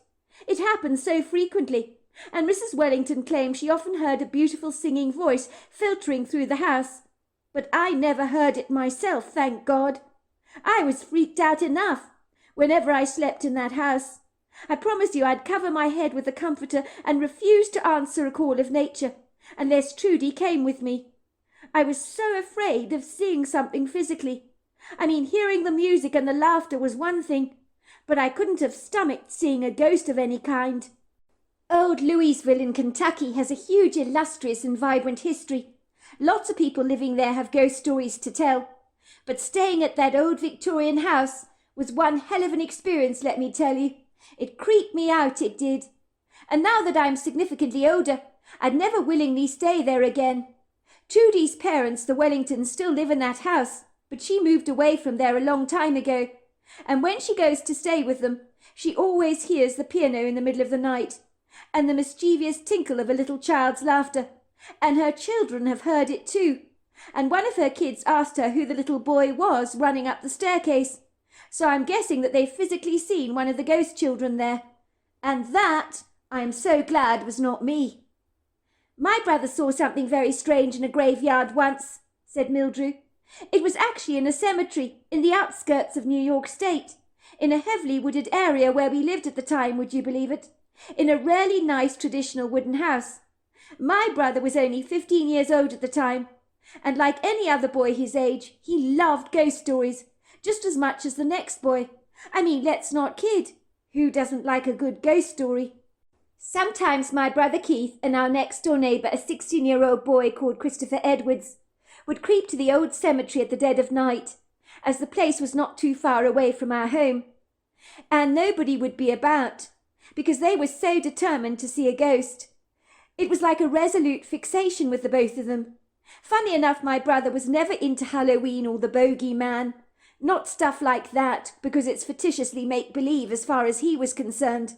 But he adored the idea of encountering a real ghost. If my parents had known my brother was slipping out at the dead of night to go exploring an old graveyard, they'd have literally given birth to kittens. My father was not the most amenable man, but then he was the headmaster of a private all-boys school, so we were all a little afraid of him. He was a tad intimidating. The boys at the school he attended were terrified of him, because my father had a booming voice that would make glasses in a bar literally vibrate. He'd say something like, "Why are you running down the foyer, young man? Explain yourself." And the little boys would tremble in their boots because of his authoritarian voice that demanded respect. My dad could look at you with his steely grey eyes, and if you'd done something wrong, you'd fall apart in front of him at the seams, like a ball of wool unravelling. My mother used to say my dad had missed his vocation in life. Ostensibly, if he was a police interrogator, he'd get the prisoners to confess to all their crimes at a drop of a hat. You could never lie to my dad, so it was best just to keep secrets from him. Me and my brother were good at that. My brother Keith was so slender at 15 years old, he could enviably wiggle and squeeze through a narrow window in his bedroom. I was small and thin too at the time, but I couldn't get through that same window like he did. My brother told me it was all about technique, in getting your body at the right angles to get through the window, and I never figured out how he did it. He made it look so effortlessly easy. Suffice to say, when he exited our house, he'd stuff his bed with pillows so my parents would think he was fast asleep in his bed, when in reality he was out painting the cemetery red, so to speak. You know the saying, be careful for what you wish for? Well, it certainly applies in these circumstances. My brother was 2 years older than I was. He begged me to come to the cemetery at night with him and Christopher, but I was a wet blanket and refused to go. I was genuinely terrified of seeing a ghost, but my brother loved being scared out of his skull, and I kind of admired him for his brazen confidence and assertiveness. He told me I was a scaredy cat and a little wimp, but in truth he could have called me all the patronising names under the sun, and I wouldn't have cared a toss. There was no way in hell I was going to go exploring a graveyard at the dead of night. I'd been there during the day on a plethora of occasions, and that was bad enough. The place freaked me the hell out. I always felt that we were not alone there, and that something in the dark shadows was watching us. There were trees fringing the woodgrove, so anyone could have been watching us from a distance, and we'd never have known it. This very gloomy graveyard was abandoned, neglected, forsaken and desolate. There was overgrown grass everywhere, weeds rambling all over the place, vines that were getting out of control. Some of the grave markers were incredibly old. They were no longer tethered to the ground. They looked like old crumbling teeth that had rotten and fallen away from the gums. Many were covered in moss and lichen, so much so that the names had been wiped away from the markers, which I found terribly sad. Some of the graves, even 100 years on, were still remembered by some people, as some had plastic flowers in vases placed in front of people's graves. I never liked those plastic flowers. They'd fade and get awfully dusty. It would have been better to plant some perennial flowers in front of the grave and hope that the rains would bring them back every year. Even during the day I was incredibly reluctant to go to that depressing, bodeful place. But my brother always dragged me along to these places like a skittish little puppy dog. By all accounts, Keith had a macabre fascination for the paranormal, and a graveyard is your first port of call if you're looking for ghosts. My dad also knew about his fixation with ghosts because he'd chuckle and say patronisingly, "There's no such thing as ghosts, Keith." My brother would get quite upset about it and say, "How do you know?" And my dad would say, "Because I know." My brother would say that that was the stupidest answer that he'd ever heard in his life. To presume to know something was insane as far as he was concerned. Nobody had a monopoly on knowing everything, and my mother heartily agreed with him on this, and so did I, for that matter. My father was a know-it-all kind of man, who believed he knew the answer to everything, when he probably didn't know very much at all. If I believed ghosts did not exist, then I guess I might have accompanied my brother to the graveyard. But there was no way I was going to a foreboding, sinister place in the dead of night like that. In my opinion, that was madness and was insane. My brother would meet up with his friend Christopher outside the house at about midnight, I believe, and they would be on their bicycles and the two of them would cycle to the graveyard together, except during the winter months when it was too cold to get out of bed. Then my brother was not quite so brave. Mildrew gripped her glass tightly, as if she was in that graveyard herself in the dead of night, for it seemed even recounting the story gave her an attack of the heebie-jeebies. I tell you, when Keith told me this story I'm about to share with you, I didn't sleep for days, I was so freaked out. Let's just say, on this night in question, my brother had gone through the usual routine, begging me to go with him to the graveyard. "Be a sport," he'd say. "For goodness sake, Mildrew, have some guts, will you?" "Do I have a complete wuss for a sister? Is that what you're telling me?" he said to me. But as usual, I predictably declined his invitation to go to the graveyard that night. It was autumn, I do remember that, and a lot of the lofty trees that fringed the road had relinquished their leaves in large pillows of golden confetti that were spectacular to look at during the day, but at night not so much. My brother said it was very, very dark that night, and the naked boughs of those trees looked hideously grotesque, like gnarled hands reaching out to grab you. There were no street lights on our street, but there was a full moon. My brother believed a full moon might bring out some wayward spirits from their graves. He had warped ideas running through his head, but then again so did his friend Christopher, who might have been more obsessed by ghost sightings than my brother was. The two of them were like peas in a pod in that regard, and let's just say all these years later, they're still very much the best of friends. There was a cool wind blowing that night. The summer had teetered into autumn, so the temperatures had plummeted considerably. My brother was warmly dressed with a scarf and windbreaker, as was his friend. When they cycled along the windy ribbon of asphalt, the icy wind whipped against his face, and many of the autumn leaves danced in the breeze as if butterflies were flying around him, while prisms of moonlight dappled the road and rudely brought out some of the ambiguous shadows out of their hiding places. My brother and his friend were carelessly not wearing protective bicycle helmets on their heads, as you would never see a car on the road at that time of the night. It just never happened. It was sequestered, let's just say. So there they were, blissfully riding their bicycles rather nonchalantly towards the graveyard.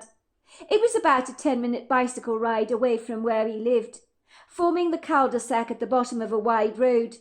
The wrought iron gates of the cemetery were rusted and unkempt, the gate barely standing up on its hinges. The graveyard was bordered by an old-fashioned stone wall that was crawling with vines and moss. It was almost as if the natural world had taken over this graveyard. I don't think it had been tended to or cared for in many years. My brother would say his heart galloped with excited anticipation, as he emphatically believed that on this night it might be the very night when something outer-worldly would actually happen.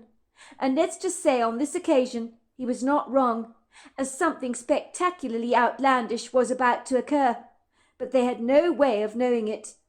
Keith and Christopher gingerly parked their bicycles against an old stone chapel that was as derelict and forsaken as the yard itself.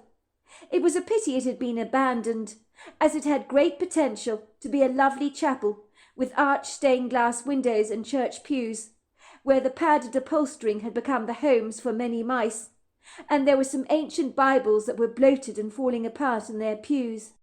The graveyard was like an all-you-can-eat buffet for the owls. My brother would see owls perching on the tombstones when he arrived at the cemetery. Their yellow eyes would fiercely scan the graveyard for any signs of mice running between the markers. They would squawk excitedly, launching out their landing talons as they grabbed the mice between their claws. They would perch on the stones, callously diving into the flesh of their quarry with a frenzied enthusiasm, and my brother and Christopher enjoyed watching them. They were never intimidated by the boys' appearance in the yard. My brother enjoyed a smoke while he was in the graveyard, and he watched the stones with his friends to see if they could see any sign of paranormal activity, although, let's just say, what they were expecting or hoping to see, I'm not entirely sure. "It feels weird in the cemetery tonight," my brother told Christopher. "Maybe there is some truth to the full moon bringing out the unmentionables from the bowels of the earth." "I feel it too," said Christopher. "In truth, I had an unsettling feeling that maybe we shouldn't have come to the graveyard tonight." "You did?" said my brother. "That's so cool. That means something is going to happen, and we should be here tonight. We might just experience something for a change. We've been coming here often enough. We deserve to see something." "You say that every time we come here," said Christopher, "but nothing ever happens, I might remind you." "So you want to give up coming here? Is that what you're saying?" "Absolutely not. I like coming here with you. Besides, even if we don't see something really wacko and disjointed, it's cool watching the owls hunt for mice. But it would be way cooler if something outlandish were to happen. I want to be scared out of my skull. I'd like an encounter with the Headless Horseman, wouldn't you? That would be cool." I kid you not, as my brother and his friend Christopher Edwards were discussing this, they suddenly heard these disembodied screams coming from the woods that fringed the cemetery. My brother said it sounded exactly like a woman being murdered. There was nothing else they could say to describe those ear-piercing screams. "What the hell is that?" said my brother, stabbing out his cigarette into the ground, pushing it into the soil with his boot, to ensure all the smoking embers had died. My brother and Christopher Edwards did not know the meaning of the word intimidated. They didn't stop to consider those screams, like most people would. Indeed, most sensible people would say, "Let's get the hell out of here. Something doesn't feel right." But no, not my brother, and nor his friend Christopher Edwards. The terrifying, bodeful screams were like the tempting bait at the end of a fisherman's line, and they were biting that bait hungrily, being drawn towards the sounds, like moths towards a bright light, or like a lamb to the slaughter, if you like. The boys' hearts flapped with excitement, as if their chests had become a butterfly colony. They ran straight towards the woods. They were certain the screams had come from the disembodied ghostly apparition that they suspected they'd see. They were hoping to spot the phantom floating through the woods. My brother was struck immediately by how hauntingly airy the woods had become, and for one who was not intimidated by anything, the wood grove did not feel welcoming to him at all. But as I said, he didn't care. Both boys carried flashlights with them, and even as they ran through the woods, they were staggered by the darkness that upholstered them from every side. Believe me, the woods were bodefully inauspicious, very overgrown, tangled by creepers, vines, and hundreds of saplings trying to weave their way through the trees to compete with the larger ones that were more established. They tried to brazenly steal the light from the forest canopy. The floor was indulgently littered with fallen leaves, twigs, shrubs, ferns, and of course logs that had fallen over and were now covered with lichen and moss. It was a precarious obstacle course walking through those woods, especially during the dead of night, and my brother's clothes kept getting snagged by thorny briars. But he and his friend clandestinely moved towards the screaming noise that eventually morphed into an argument where they heard voices shouting at each other, and the voices got louder and louder as they made their approach. And then they took cover behind a large oak tree. They were in for the shock of their lives, as if they'd been flung into an alternative reality. They were wondering what the hell it was that they were seeing. "So what on earth did they see?" asked Mrs. Sanderson, cupping her mouth in excitement and reaching out for yet more wine. Mildred took in a deep breath to steady herself. She began to tweak the table napkin nervously in her hands. "My brother and Christopher were stealthily hiding behind a large tree trunk that bordered a clearing in the woods. They saw two shadowy, ambiguous silhouettes that were so gargantuan in size. My brother could not fathom what they were seeing. At first they were so bewildered, they literally had to rub their eyes, like you do when you think you're not seeing right. Ostensibly, my brother's cocky, assertive confidence fled from him like a frightened dog. His heart began to thunder violently in his chest. His whole body rattled under the vibration. He told me his breath literally froze in his mouth, and that Christopher's face had grown as white as a sheet. His friend whispered to him, 'What the hell are those things? What the hell?' My brother and his friend were seeing two huge creatures, at about 9 foot tall and about 800 pounds, built like two powerful concrete buildings. They were incredibly robust, very strong. They looked like men with bullet-shaped heads, human faces, and overlong arms, but covered in long flowing hair that smelt of wood smoke and moss intermingled with human sweat. It was not an unpleasant smell. Both were considerably different in appearance, one with hair as dark as midnight, the other with hair as white as a snowflake. The one that had white hair had some scratches all over his face that suggested he'd been involved in a multitude of scraps, and even from a distance he had a mean look about him. His nostrils flared, his demeanour was savage. My brother believed the white creature had murderous intent, as if he was desirous to kill the black one. His behaviour was manic, almost as if he was unhinged. My brother told Christopher he was almost 100% certain that these two creatures they were seeing were Bigfoots. The dark Bigfoot was very human-looking, the white one a lot more primitive. The Bigfoots were lunging at each other, pounding each other with their fists. It was a real brawl, and the white Bigfoot was screaming as if he was being murdered every time the black Bigfoot dealt him a blow.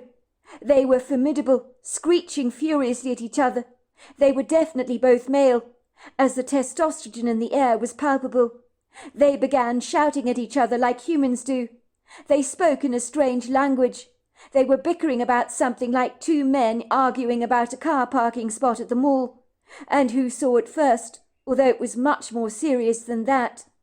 Both these hairy men were sorely aggrieved about something, and my brother sensed there was something wrong with the white Bigfoot. He was really so wacko. Well, that's the way he put it anyway. All of a sudden, my brother said the fighting stopped. Everything became eerily quiet. Even the crickets and frogs became mute. Both the Bigfoots turned around to look in the direction of where my brother and his friend were hiding, behind that tree trunk. They knew at once that something was there, and began walking together side by side. as if they'd forgotten about their spat. They were now investigating the thing that had caught their undivided attention, which in this case was my brother and his friend. My brother was so terrified, as these Bigfoots were no ghosts. He said a ghost he could just about deal with, even an angry one, but not these two powerful, formidable Bigfoot that made him and his friend feel as tiny and fragile as two paper boats. The two boys tried to creep away clandestinely, running from their hiding spot, but were genuinely frozen, unable to receive that quintessential adrenaline spike that they desperately needed to run away. It was the white Bigfoot that pulled my brother out of his hiding spot. He began screaming at my brother, dangling my brother from a powerful hand, as if playing with a puppet on a string. The creature's eyes bored into my brother's, and he was incandescent with rage. Christopher just knew my brother was dead, and sensing his own danger, he suddenly began running away, screaming at the top of his lungs. But my brother had been caught, and it was too late for him. Christopher was distraught as he ran away, his legs feeling like large concrete blocks beneath him. He was terrified that the dark Bigfoot would be giving him chase, but he realized he was not being followed. Christopher was now certain he'd never see my brother again, as the formidable white Bigfoot had been murderous. My brother said he waited for the fateful blow from the white Bigfoot to end his life. He closed his eyes tightly, accepting his fate, but the blow never came. He opened his eyes to see the black hairy Bigfoot wrestling the white Bigfoot, pinning him down to the ground so hard, straddling him, so that the white Bigfoot released my brother from his fearsome hold. The black hairy man screamed something at my brother. He heard the words bolting into his head. "Go, otherwise he'll kill you. He's a bad man, very bad. Go." My brother didn't need any encouragement. He quickly hightailed it through the grove, and even overtook Christopher, who was running away from the scene, very surprised to see my brother was all right. They were huffing and puffing and breathing furiously. Both boys did not speak about the event for years. It traumatized them so greatly. But my brother knows now that they encountered two Bigfoot for sure, and that the black one had saved his life, telling him to go. He had a lucky escape. It would seem the white Bigfoot that was covered in scratches was probably a bit of a bully. Well, that's what my brother deduced anyway. "Your brother encountered a Bigfoot!" gasped Mrs. Sanderson. "Are those cryptid creatures even real? I thought they were legendary. But your story is telling me otherwise. You can't make a story like this up." "This story is not made up," said Mildrew. "My brother and I were very close growing up. He told me the story in the strictest of confidence. He had hoped to encounter a ghost. Instead, he encountered two male Bigfoots caught up in a brawl. One who was clearly kind and considerate, the other rather unhinged. My brother said they were exactly like human beings. So I guess you get good Bigfoots and bad ones. He said the black one had the most beautiful eyes he'd ever seen, but the white one was malevolent and badly scratched up. My brother suspected he was a big troublemaker, always stirring up problems. I suspect the black Bigfoot was trying to put him in his place, which was why they were fighting. But the black Bigfoot had warned him that the white Bigfoot was bad, so I guess it was true." "That's an extraordinary story," said Mrs. Pearson. "We have enough exciting stories between us to write our own mystery novel, it would seem. Oh, my word, that's my phone ringing," as the cell phone beside her plate began to tingle. "Bless my cotton socks! Talk of the devil! It's my daughter Molly, the one who was visited by the little girl in the bloody nightgown when she was 16 years old. Maybe she's found the house she's looking for. Do you mind dreadfully if I take it? I'll put it on speakerphone so you can all hear her. I hope it's good news, I really do. She's been house hunting for an age and is becoming increasingly discouraged, but still hasn't found what she's looking for. She's one of those people that has a very particular taste in everything. She's seen so many houses of late that look much the same and hasn't been interested in any of them. I wish she wasn't so particular. Hello, sweetheart. How's everything going?" Mrs. Pearson asked her daughter, as all her friends listened in to the call. "I'm requesting one of my bird club lunches, dear. Everyone's listening to you. I hope you don't mind." "Hello, Molly," came the voices of Mrs. Pearson's friends. "Hello, everyone. I hope you're having a great lunch and that my mum isn't ploughing you with way too much alcohol. I know what she's like. She has a reputation for being too generous, I'm afraid." "Believe me, dear, we know. We're watching our glasses," said Mrs. Sanderson. "We know what your mother's like. She's cooked us a very delicious lunch, ploughing us with so much alcohol." "Why doesn't that surprise me?" laughed Molly. "It's impossible to watch calories in my mother's household. She overfeeds everyone. You're not going to believe it, but I've found the most perfect house. I can't believe it myself. The moment I saw it, I knew it was the one." "Oh, darling, I'm so thrilled to hear that. About time, too. It sounds wonderful. Tell us about it," said Mrs. Pearson, her face looking heartily relieved, as her daughter's house hunting had worn her to a frazzle. "It's not in town. It's in the countryside with the houses not too far apart. I mean, my neighbour's fence is on the other side and it's close to me. But behind the house you see the trees and the shimmering lake. We're very close to an area of natural forest near Gooseberry State Park, which is along the Lake Superior shoreline, with the most spectacular views. Oh, Mum, you need to see this place. It's to die for. Marcus is not over enamoured with it, of course. He was hoping for something a lot more modern. But you know me. I like houses with a bit of history. I believe this one was built in the 1950s. It oozes charm. It's been modernised a little bit. I like houses that have mellowed from being lived in a little. I think Marcus would prefer something completely new. Keep your fingers crossed, Mum, that I get this place." "What do you like about the place, Molly?" asked Mrs. Sanderson curiously. "Good question.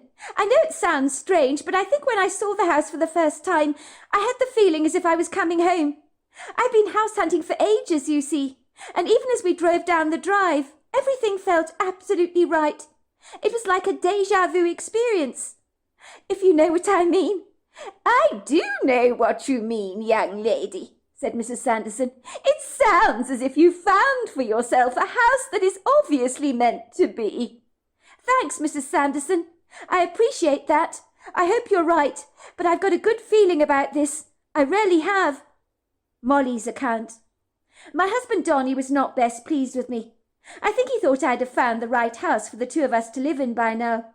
He had given me carte blanche to choose any house I desired for the two of us to live in. I know he was beginning to feel worn down by the property hunting that was eating away at him like a worm inside an apple. I think he was wondering why I was seemingly impossible to please.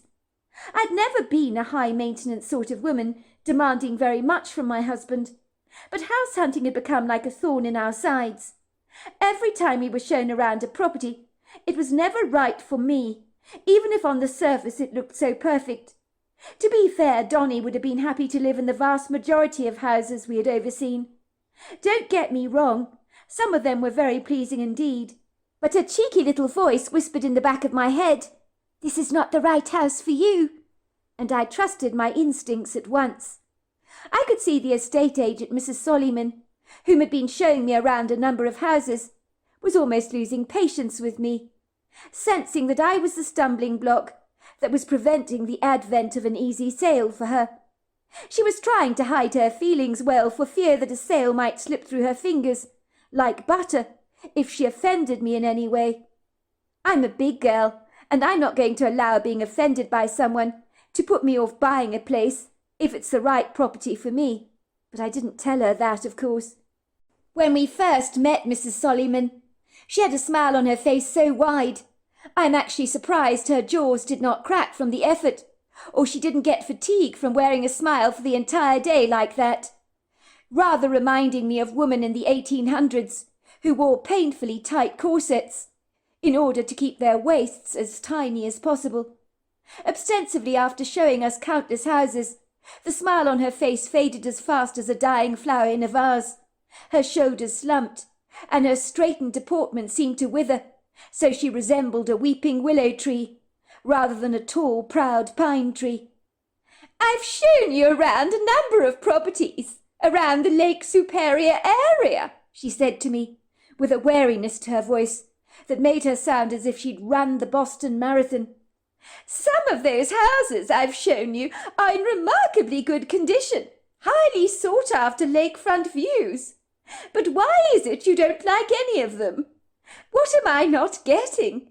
If you explained what you're looking for, Mrs. Pottimer, then maybe we can work together on the same page. That's it, I said. I don't know exactly what I'm looking for, but I will when I see it. The estate agent, Mrs. Sollyman's eyes rounded, as if she couldn't quite believe the words that had come out of my mouth. You won't know until you see it. That's the first time I've heard that, she said, with a whisper of sarcasm in her voice. I've been an estate agent for over 20 years, Mrs. Potterman. I began working as an agent when I was 25 years old, you know, and no one has ever said something like that to me before. I could tell the agent probably thought I was the most difficult customer she'd ever had the pleasure to meet, and frankly, I didn't really care. It was my husband who swept in with the apologies on my behalf, in order to redeem my character in some way. My wife has a very particular property in mind, I think. I've been trying to tell her that buying real estate is not as straightforward as she thought it was. I think she has an image in her mind that she won't relinquish. I do agree with you, Mrs. Sollyman. Some of the properties you have shown us are indeed flawless and spectacular in every regard.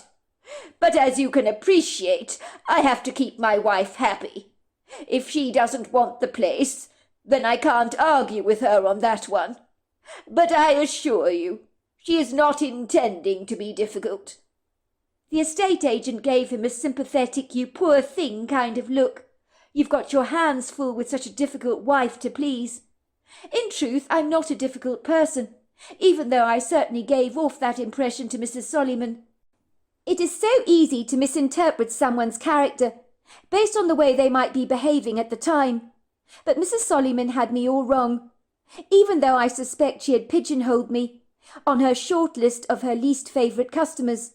And I cannot fault her for that. I was being picky, but I couldn't help myself. I'm sure Mrs. Sollyman clandestinely rather fancied herself as an exemplary salesperson. Then I came along to set the cat among the pigeons, to show her unequivocally that her sales techniques had not been perfected yet, as she had not successfully persuaded me to love any of the properties she had shown me. I felt most of the houses were rather nondescript, lacking in personality. The estate agent let out a wary sigh, as if spending time in our company had exhausted her, and I suspect it most certainly had. Mrs. Sollyman looked older than her 45 years, but I had a profound sense her love for the job had waned in recent years, and perhaps when she was in her 20s she had been hugely ambitious, but her job had flatlined, and she went through the daily drudgery of dealing with customers, a whole lot more amenable than me, I suspect, but it was tough going all the same, as dealing with people is never easy, as any restaurant manager would likely tell you, and if I was in her shoes, I'd not take much pleasure in dealing with the likes of me. She let out a sigh and said, "Well then, I guess we're done for the day. There's nothing left to show you apart from the Thornton house, but that won't suit you." She reached out to shake my husband's hand, to bid him farewell, and retracted a little when she reluctantly took my hand in hers. Suffice to say, her cursory remarks about the Thornton house not being my kind of thing got my immediate attention. I knew no one should ever presume to know what somebody else likes or dislikes, and this estate agent had shown us around properties that did not tick any of my boxes. So the fact that she was dismissing the Thornton property out of hand made me feel all the more determined to see the place. I could see the relief on Donny's face, glad to finally call it a day. But I was not in such a hurry to close the curtain on our house hunting. Not just yet. "Sorry, what is this property you're talking about?" I asked.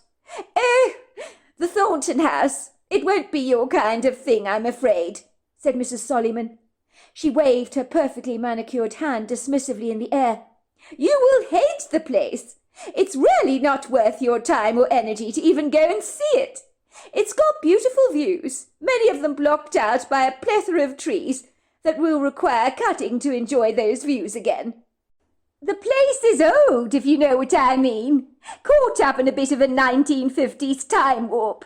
Well, what exactly is wrong with it? I asked gingerly. Well, as I said, it's an old 1950s house. It's been modernised on the lower floors, but there are so many more desirable properties out there on the marketplace.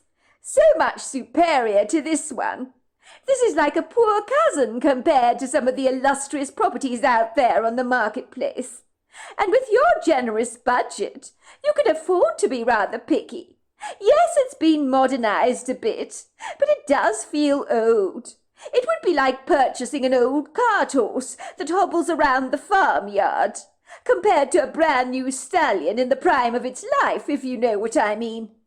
I didn't know what she meant at all. Besides, I was always fond of cart horses. Those horses had oodles of character. Look, I said, I know you think I've been messing you around, Mrs. Solomon, and I so apologise for that. But imagine if this house that you don't want to show us around is the one I'm actually looking for. Then you could lose a sale, and I'm sure you don't want that. My words were like throwing icy cold water over her face, and the word sale was like saying walkies to a dog. So I got Mrs. Solomon's undivided attention. With the greatest of respect, Mrs. Pottermore, I think the house you want exists in your own head, and not in real life.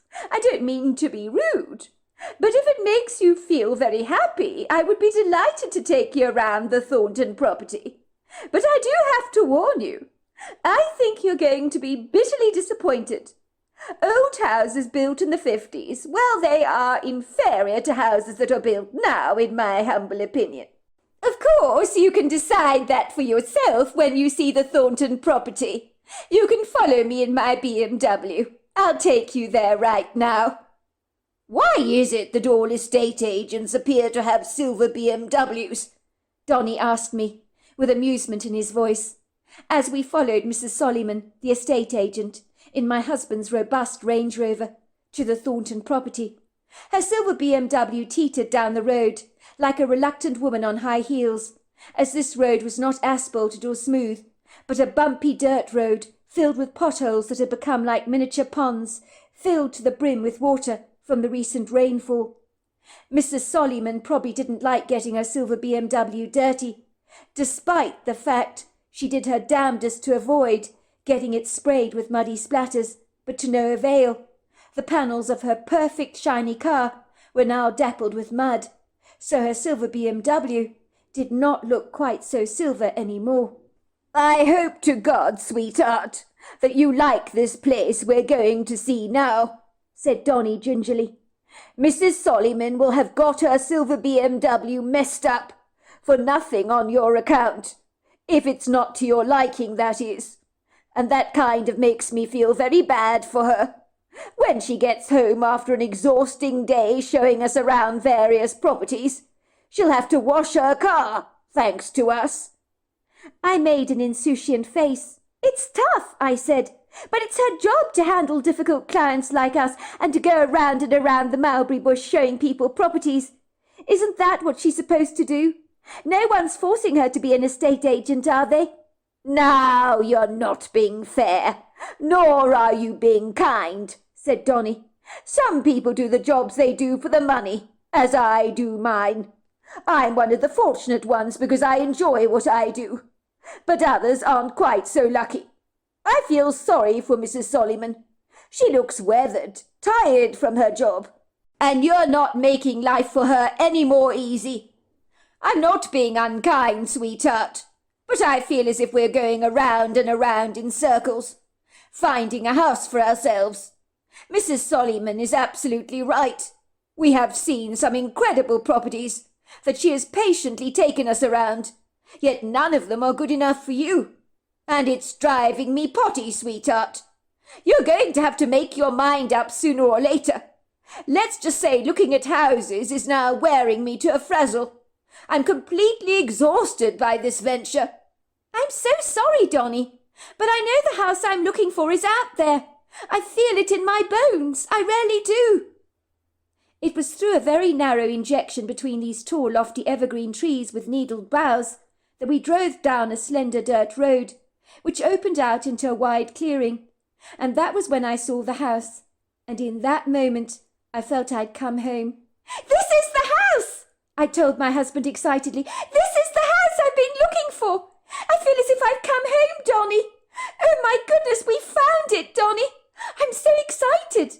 I said, unable to control my enthusiasm. My husband looked astounded. "How can you possibly say this is the house, sweetheart? You haven't even been inside it yet." "I can't explain it," I told him. "It feels like home. I feel as if the house is welcoming us. Don't you feel it too?" "I feel nothing of the sort," said my husband ruefully. "It's just bricks and mortar as far as I'm concerned. That is how I see it." My husband parked his car in the driveway, behind Mrs. Sollyman's BMW. The woman climbed out of the driver's side seat, wearing an expression of sorrowful regret on her face that she tried her best to eradicate. She managed a watery smile as she approached us rather ruefully, stumbling awkwardly over the muddy terrain in her low-heeled court shoes that had now been baptized with mud. "It's a bit messy over here, I'm afraid. It's all the rain they've had of late. This is the house," she said with an open hand gesture. "If you look through those trees, you can see the beginning of the view of the lake and the sandy beach. Now, if you get the trees chopped down, you will maximize the benefits of that lakefront view, which I'm sure will be most spectacular," she said, sounding as enthusiastic as a dog that has been presented with a bowl of lettuce leaves for dinner. "If you look to your left, you see a wood grove over there that belongs to the property. Eventually it meets another back dirt country road where the property ends. It's a nice parcel of land. Further to your right is a traditional wooden fence, and that is where your immediate neighbour resides. I gather she's an old lady called Mrs. Paula Erickson. She's lived in the house next door to yours, that was initially built in the 1950s. The two houses were designed by the same architect, built by the same contractor at the time, and they're pretty similar, but at the same time different, as in recent years the last owners of the Thornton property renovated the house ever so slightly, so some of the downstairs interior rooms are more open plan. But the place still requires some work, especially in the upstairs bedrooms that have been somewhat neglected over the years, and need a touch of TLC, so to speak." For a second Mrs. Sollyman studied my face rather curiously, startled to see that I was smiling as brightly as a Cheshire cat. She looked taken aback. Until now she'd seen me looking rather tight-lipped and unresponsive to anything she'd shown me before, but now I looked like a satisfied kid at the diner that had been presented with a delicious chocolate sundae. "Mrs. Pottimer, do you like this place?" she asked, drawing in a deep breath, as if she couldn't believe this was a possibility. I could almost hear her heart flapping excitedly in her chest, as she anticipated a sale with a handsome commission cheque floating towards her and dropping into her hands like a white feather on the wind. "She seems to be quite taken by it," my husband interjected on my behalf, "even though we haven't seen the place inside yet." "Well, I'm so pleased to hear that, Mrs. Pottimer. I'm so glad we found something to your liking. It's a very lovely property. I'll have to show you the inside first.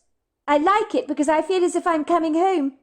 We both want to put an offer on it, don't we, Donny?" Mrs. Sollyman raised her hand. "Slow down, Mrs. Pottimer. You need to see the place first before you can put an offer in to the owners. I don't want to be accused of not showing you the house fully. There are things I need to point out to you. Some of the floors are a little creaky because of the age of the property, and the upstairs rooms are going to need a makeover." "I don't care about that. I want the house," I told her. As Mrs. Sollyman left me and my husband to explore the property, I could hear her on the phone to one of the estate agents at the offices, and unbeknown to her, I heard every word of her conversation, which made me smile. The woman was clearly in shock. "You're not going to believe it, Andrew. That nauseating woman I was telling you about, Mrs. Pottimer, who turned down some amazing properties, She loves the old Thornton house. Can you believe it? I was in total shock. She says she wants to put an offer down for the place. It feels like it's in the middle of nowhere. The house needs so much work, but she is so committed to buying it. It was true. I was. There was no doubt about it. So the estate agent had an offer on the table to present to the owners at the end of the day, and it was cordially accepted. Before we moved into the Thornton house, Donnie organised for some of the trees blocking the views of the lake to be taken down. The results were absolutely phenomenal. The views over the water were more spectacular and prepossessing than many of the houses we had visited, and the light that had previously been blocked out from the trees flooded the house with a pretty luminescence.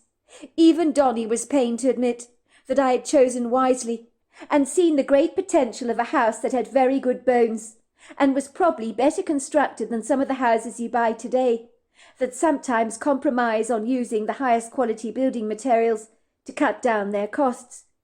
It must have been on the third day that we moved into our house that I saw our next-door neighbour, in her large floppy sun hat, tending to her vegetable bed.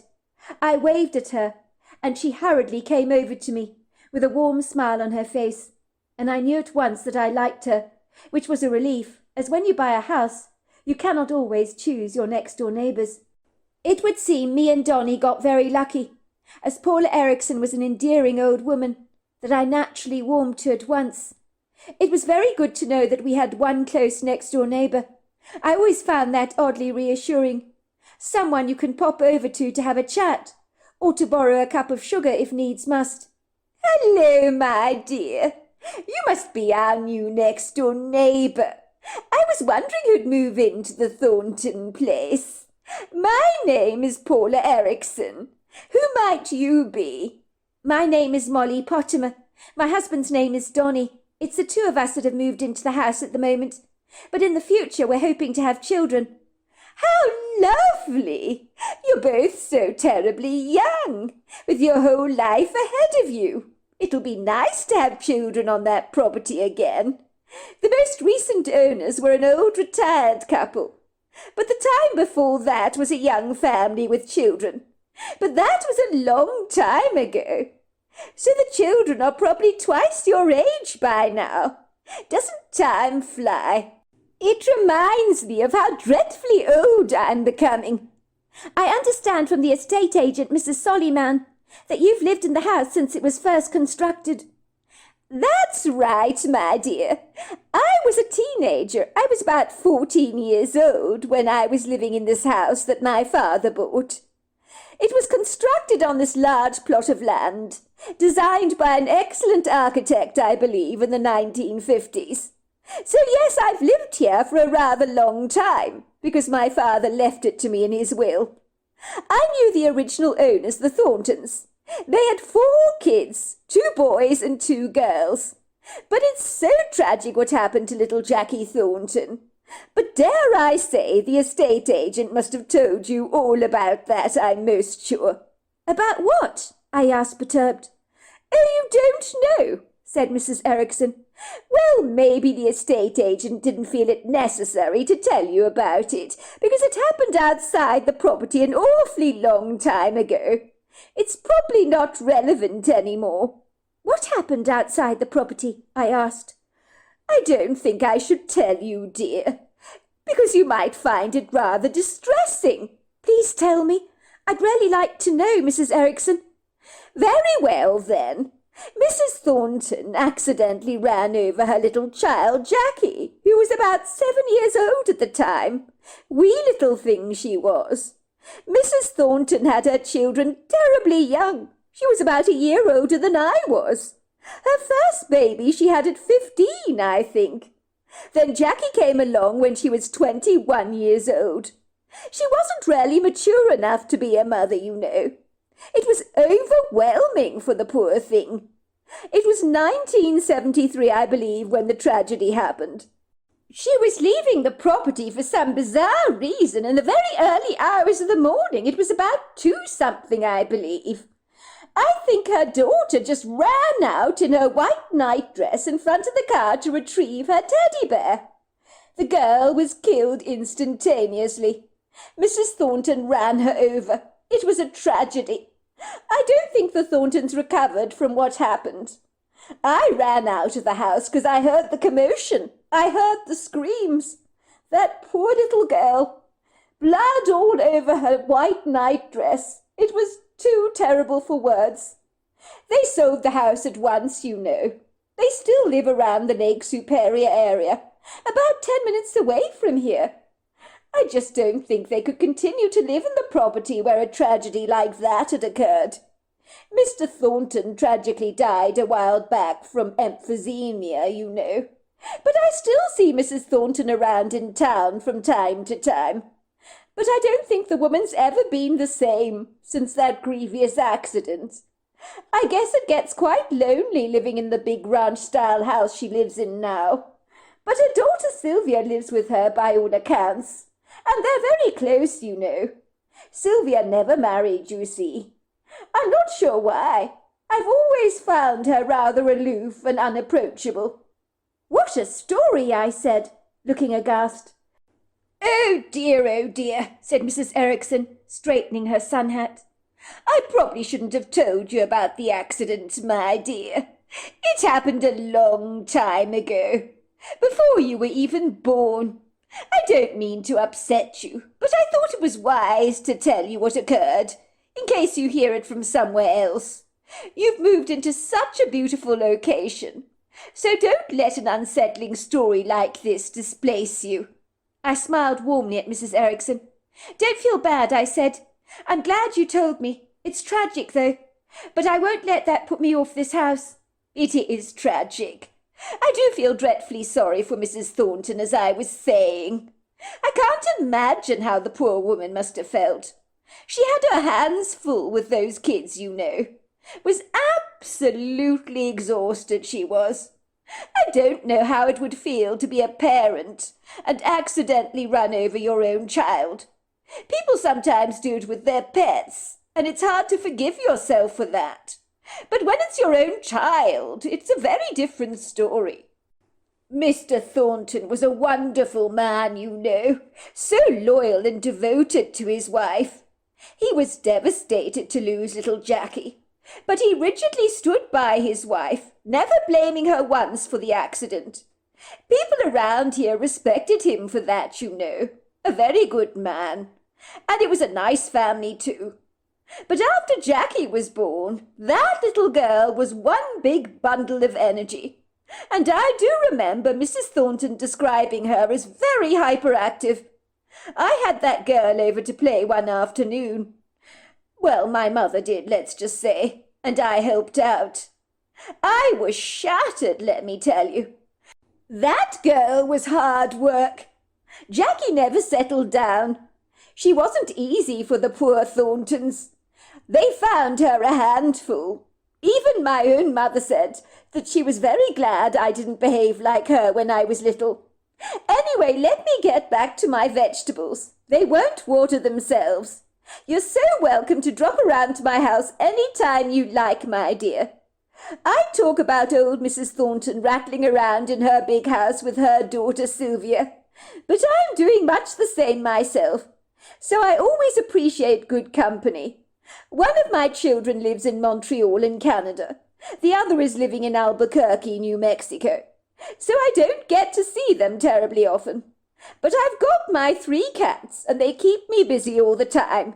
But a friendly new neighbour popping around for tea will be gladly welcome, so come over whenever you like. I'd love to see you." "Thank you very much, Mrs. Erickson. I'll take you up on your offer." 2 nights later, I'm lying asleep, blissfully in my bed, caught up in the muddy mire of my dreams that I won't remember in the morning. Donnie is lying at my side. It's a mild night, with relatively warm temperatures. In my dream, the door of my closet creaks wide open, and a pair of little footsteps quietly pad over to my bed. And then I see her again, the little girl with the blood-soaked white dress, the girl called Jackie, the girl I'd last seen at 16 years old, and I thought I'd sent away back to the light, the girl whom had also bothered my brother. She's now standing there at the end of my bed. "Help me! Help me! You have to help me. I'm Jackie Thornton. My husband is slapping my face and crying out to me, Molly! Molly, wake up! You're having a nightmare. Molly! Molly! It was just a dream, love. You're all right. I look at my husband through bleary eyes in abject bewilderment. I sit up sharply, wiping the debris of sleep away from my eyes.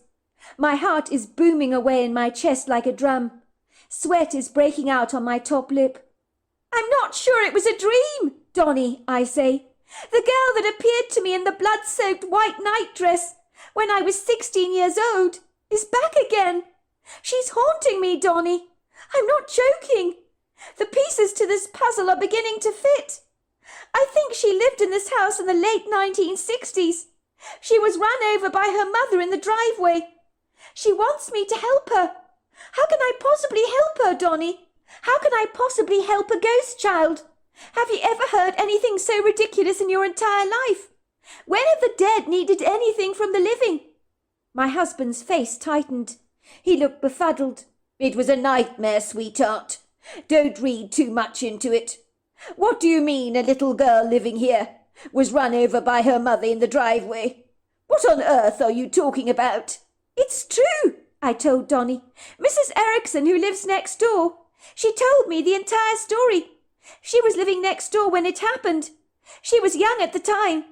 She said that in 1973, a 7-year-old girl called Jackie Thornton was run down in the driveway by her own mother. The family was completely devastated. They moved away. They sold our house to the couple we bought the place from.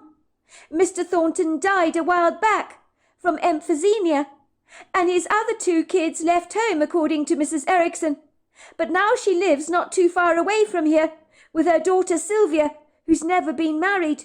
Well, sweetheart, said Donnie, if it's a ghost child asking you for help, it's a little too late for that now, is it not? I mean, the girl is dead. I think you must tell her to leave you alone, and that you can't possibly help her. 1 week later, the girl in the blood-soaked dress appeared to me on 2 more occasions, even though I told her to go away and to leave me alone. She was as tenacious as the grass that bounds back after a cruel winter, pushing its way through the earth, determined to be noticed. I knew this little girl wasn't going away in a hurry. Even in death I could sense her resolute determination. She wanted help from me, but how could I give it to her? It was later that day when I steadfastly began to clean out the closet in my bedroom, removing the old wallpaper that had been on the walls since the 70s. I shredded the paper and saw some child's scrawly writing in red crayon. Were the words, "It was no accident." My blood went cold. Is that what Jackie was trying to tell me? Was her death not an accident? Did her mother deliberately run her over in the driveway of her home? Surely not.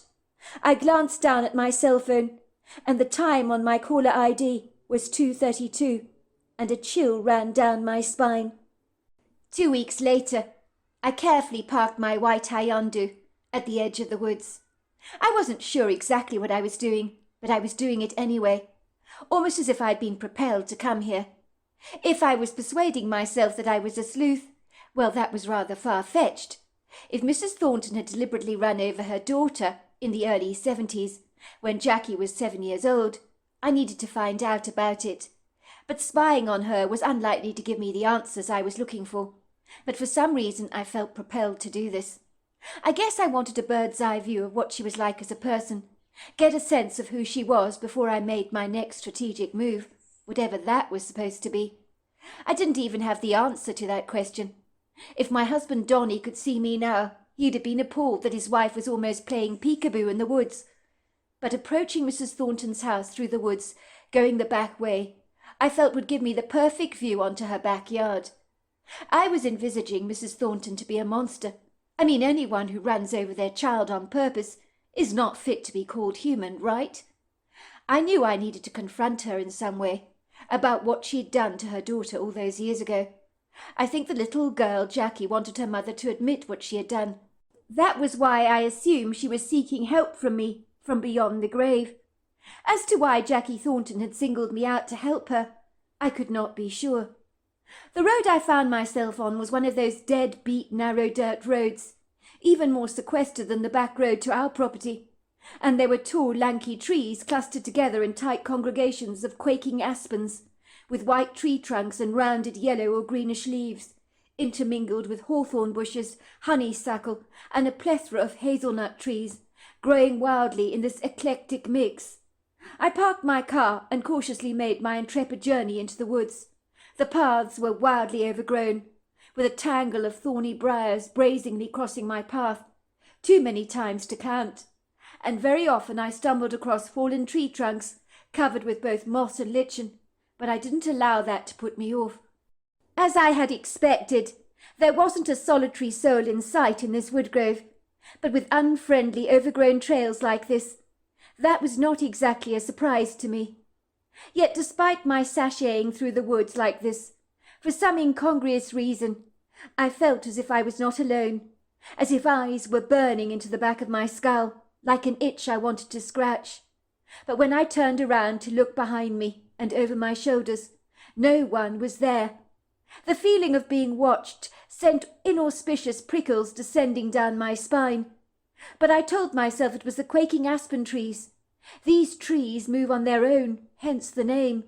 Several of them before me were literally quaking, bending their boughs in sweeping motions, like leggy ballerinas nimbly bending down to the ground to touch their toes, wearing outfits that swished as they moved.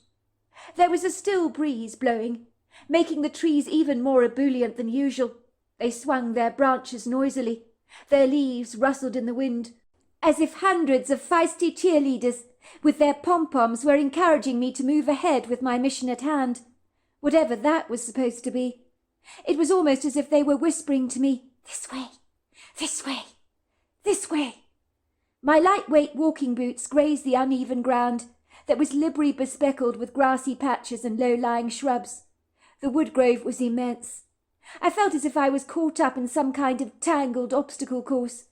My binoculars began to swing around my neck as I moved stealthily forwards through the trees, hoping that sooner or later I'd spot the Thornton property through the branches, as I clandestinely made my approach. It looked like no one had been in these woods for years. I was cursing under my breath as the paths were so awkwardly narrow. All of a sudden something pelted me on the back. It was a light stone. What the hell, I thought, almost jumping out of my skin, my belly doing flip-flops. Who had done that? Was someone in the woods with me, playing games on me? Children, perhaps, I thought, waiting to hear a giggle, but I heard nothing. I looked up, but nothing was there. I tried to scan the trees, but still I saw nothing. But I knew someone had thrown a stone at me. Stones don't magically become airborne on their own accord, do they? That was when I noticed a patch of black in my peripheral vision. My eyes quickly moved towards the shadowy obscurity that was dense, broad, and very still. And it was so black against the white trunks of the trees that I knew at once that something was there.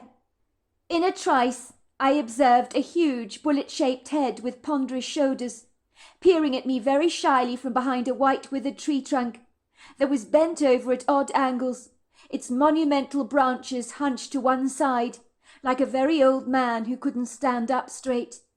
I closed my eyes, squeezing them as tightly as I possibly could, as this thing I was seeing, it couldn't be real. No, it couldn't be. My heart began urgently flapping. It thundered in my chest so that its pounding beats boomed in my ears. I was afraid to open my eyes, terrified of what I would see, but I opened them very cautiously, very, very slowly, and once again this absurd idiosyncratic creature was still there behind the tree.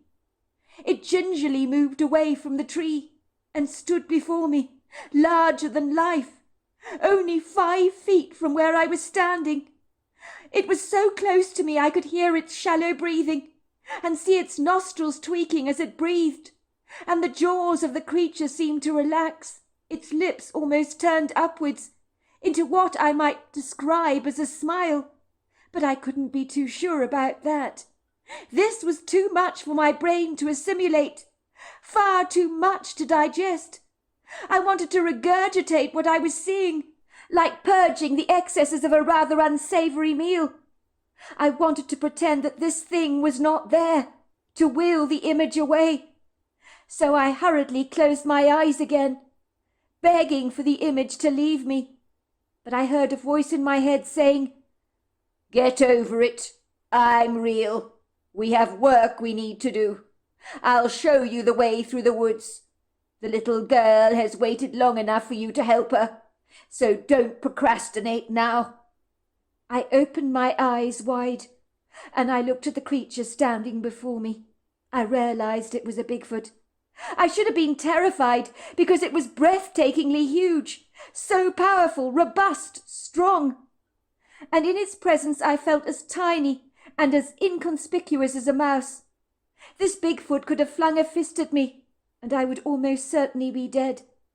But I knew that as intimidating as he appeared, he meant me no harm, and that as bashful and evasive as he was the one that had approached me. I had a profound sense that he'd been waiting for me to arrive in the grove, almost as if he'd been expecting me to come. Is that why I had been drawn to come here today? Being pulled into these woods like a magnet to iron filings? It would seem so. I had seen big images of Bigfoot outside occasional diners in parts of North America before, like in California, near the Redwood State Park. But this creature was nothing like the images I'd seen portrayed, that I believe rather resembled a mountain gorilla than what I was observing right now. The Bigfoot resembled a hairy man, only his proportions were Herculean in size. He had overlong arms, a bullet-shaped head, ponderous shoulders. He was covered in long flowing hair, the colour of midnight. His face was very expressive and wizened, as if he was a creature of remarkable intelligence that was far superior to my own. Furthermore, he definitely did not stink, which surprised me, based on what I'd heard about Bigfoot smelling really bad. This was certainly not the case. The Bigfoot had a bountiful abundance of long dark hair. You'd have almost certainly thought that in the circumstances he would get sweaty and smelly, but his body odour was benign, as if his body temperature was perfectly regulated. He smelt exactly like the grove, which meant his ambiguous presence behind the trees would not have been discernible, if he had not made himself known to me, which made perfect sense. I believe nasty odours give you away, and Bigfoot by nature is clearly evasive, so smelling nasty odours would easily get your attention. My heart began pounding in my chest, only because the Bigfoot was so large, so intimidating, but he was benevolent, and seemed so bashful, so I knew he had no intention of harming me. His dark treacle-coloured eyes were both soulful and kind. "You know about the little girl. How could you know about her? She comes to me in my dreams. She's the reason I'm here today." The Bigfoot seemed almost to laugh. "You don't know very much, do you? She comes to me too. She's insistent and tenacious. I'll give her that. You think you came to the woods today just by chance? Not so. She led you here. I was the one that called you as well. She's standing behind you, eager for you to get moving. She's appeared to you because you can see her. My kind can see into the realms of spirit. Your kind are not quite so good at that. I don't normally approach your kind, but this girl is not giving up, so I can't exactly ignore her. She needs you to speak on her behalf to her mother. She wants her mother to confess to what she did all those years ago, so that peace will finally be restored to her family, who have suffered enough from their grief. Once she's satisfied that this is done, she will happily go back to the light. Come this way," said the Bigfoot. "I'll show you where the house is." He beckoned for me to follow him. I was completely confounded that this Bigfoot had the ability to communicate with me so articulately, in a telepathic exchange, which was non-verbal, but the words were perfectly downloaded into my head, so I understood everything he was saying. Furthermore, the Bigfoot obviously had psychic abilities, for he was interacting with a dead girl that had approached me in my dreams, wanting help. This Jackie Thornton was quite the character, and if she really was with me now, I couldn't see her, and I was thankful for that. I followed the Bigfoot through the tall, lofty trees, until I saw the shadowy shape of a house staring back at me through the leafy branches. It appeared cold, austere, unwelcoming, grey and rather dreary, against a perfectly beautiful cobalt blue sky, as if it reflected the melancholy of its residents. The Bigfoot pointed at the bland-looking ranch-style property that was as average and standard as they come, but probably cost a pretty penny. But it was certainly nothing on the house that they had once owned, where I was living now, which was so warm and inviting, the perfect embodiment of a true family home. "The girl's mother is in there," he told me in my head. "You go and sort this out."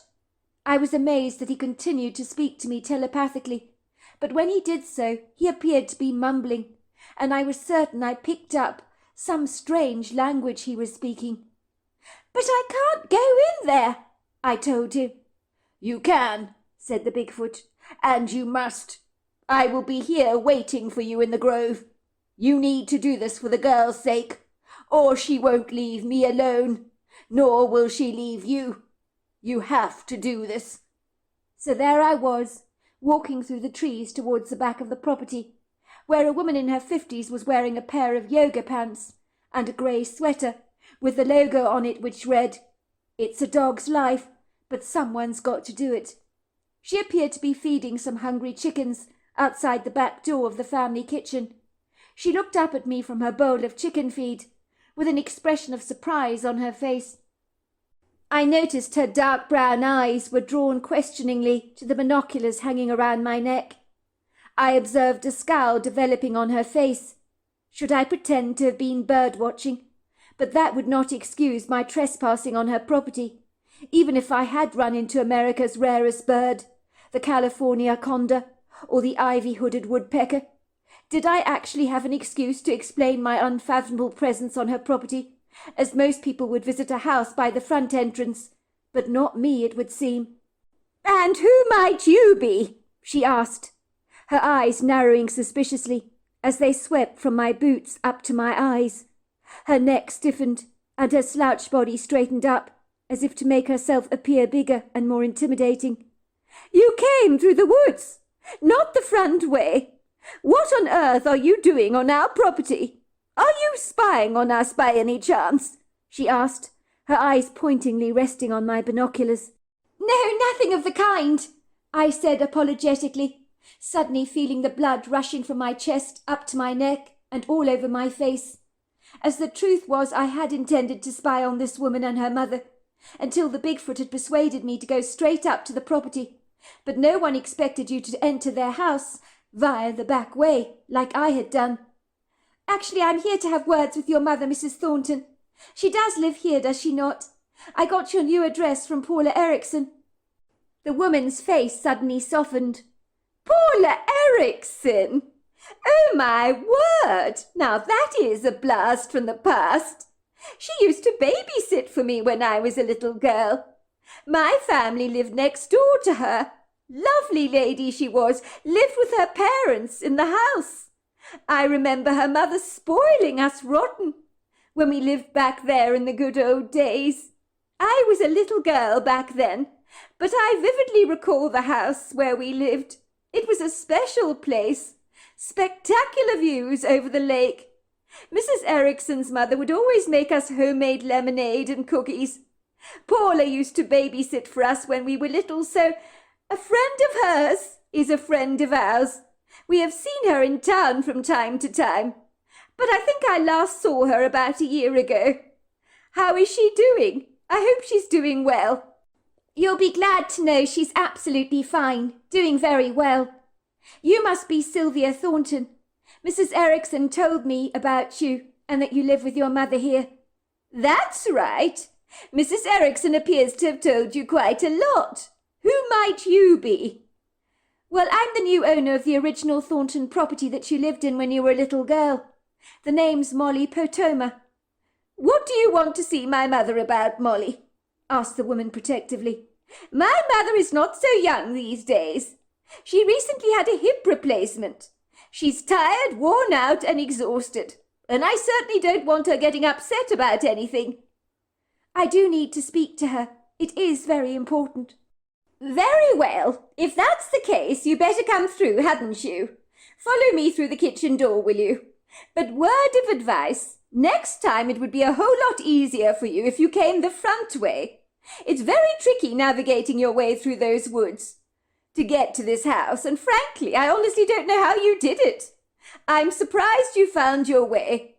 I got lost in those woods once, and believe me, it wasn't pretty. Mum," she called out as she opened the kitchen door and led Molly into the interior of their family home. Two of the hens she'd been feeding seemed eager to come inside, but she shooed them away. "No, Rooster, get out, will you? Get out! And as for you, Bailey, stop it, will you stop it? Get out, girl!" It was rather funny that she called two hens, that were actually chickens and not males, boys' names, but I said nothing. The hens seemed rather disappointed not to manipulate their way into the kitchen, as Sylvia Thornton closed the door behind them. "Mum," she called out, "we have a guest here who'd like to see you in person. She moved into our old house that overlooked the lake, remember the one? She lives next door to Paula Erickson." "Coming, dear," came a voice, and then an old lady came bustling into the kitchen, hobbling a little as she moved. I suspected she was struggling to adjust from her hip replacement surgery. It certainly seemed as if she was in pain, because I saw her wincing a couple of times. Maybe coming now was not a good idea after all. I certainly didn't want to upset this woman, but I knew the ghost child would not leave me alone if I did not, and I couldn't stomach any more of those dreadful nightmares that I had been experiencing. The old woman was not the monster that I was expecting her to be. She didn't have the cold, heartless eyes and insouciant disposition that I thought she would have had. On the contrary, she looked like a genuinely nice old lady that most would like at once, and I certainly did, but I wished I did not. She was withered from a combination of age and grief. Her crepey skin clung tightly to her face, almost looking translucent. The fragile, delicate skin around her eyes was covered in a clustered feathering of fine lines, and her bright cornflower blue eyes, although dappled with sadness, appeared friendly towards me. She was certainly a lot more amenable and approachable than her guarded, circumspect daughter Sylvia, who had been suspicious of me from the get-go, and was watching me warily like a bull terrier, or some kind of custodian, that might just strike if you imposed any kind of threat. She stood resolutely in the doorway, watching me with her mother, her ferret-like eyes burrowing into me. She wanted to find out why I was there. I wished with all my heart she would go away, but she stood there in the doorway, beadily watching us with a jaundiced, sceptical gaze. The old woman was wearing a long, flowery Laura Ashley-style skirt that skimmed her slender ankles, a white blouse with a cameo brooch. She was well presented, and beckoned for me to take a seat on a comfortable sofa chair in her sumptuously cosy living room that was very elegant. I noticed on the mantel over the fireplace, in pride of place, was a picture of a blonde girl, smiling widely into the camera. I drew in a sharp breath, and my heart began to flounce in my chest with apprehension. It was Jackie Thornton, the little girl that had been visiting me in my dreams. In the photograph she was holding her mother's hand, and a blue teddy bear in the other hand. She looked into the photograph with a wide, toothy grin. Seeing the picture turned my blood so cold, gave me chills. It was like my nightmare had been thrust rudely into my face. The woman followed my gaze. She looked sad. "That was my daughter, Jackie," she said sorrowfully. "She died an awfully long time ago, I'm afraid, but she'll never, ever be forgotten. I leave her photograph on the mantel, so she's still part of our lives. I miss her so dreadfully. You never get over losing a child, do you?" After her death, our family was never ever the same. There was a huge gulf in our lives. But as strange as it may sound, I often feel her presence around. Maybe it's just my wishful thinking. She looks like a lovely girl, I said. I'm very sorry for your loss. Thank you, my dear. Very nice of you to say. Anyway, more to the point, it's so kind of you to visit me. Have we ever met before? If you will forgive me, your face does not seem familiar. Should I know you? Did I meet you at church, perhaps? If Denise Featherling sent you here because she wants me to clean the silver candlesticks in the church, please tell her it'll be a while until I get my strength back. I'm still recovering from my hip operation, but next month I'm sure I'll be fighting fit and be able to return to the old schedule. I might even lend a hand with the flower arranging, but I'm not up to any of that right now.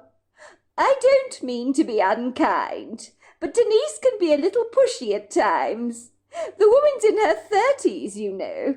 She doesn't understand that an old body like mine doesn't repair as quickly as a young one does. She seems to be quick to forget that I'm no spring chicken. No, you'll be glad to know I'm not from the church. I'm Paula Erickson's new neighbour. The name's Molly. I moved into the Thornton property, the original one, very recently. The house you lived before your family moved here, I believe it was. That's right. Sylvia said, didn't she? Oh, that was such a beautiful house it was. The best our family ever owned, you know. How are you enjoying your new home? I moved into that house when I was very young. The views were spectacular over the lake. Sylvia, dear, will you bring us some refreshments? So what brings you here, my dear? I can sense that this is not a social visit.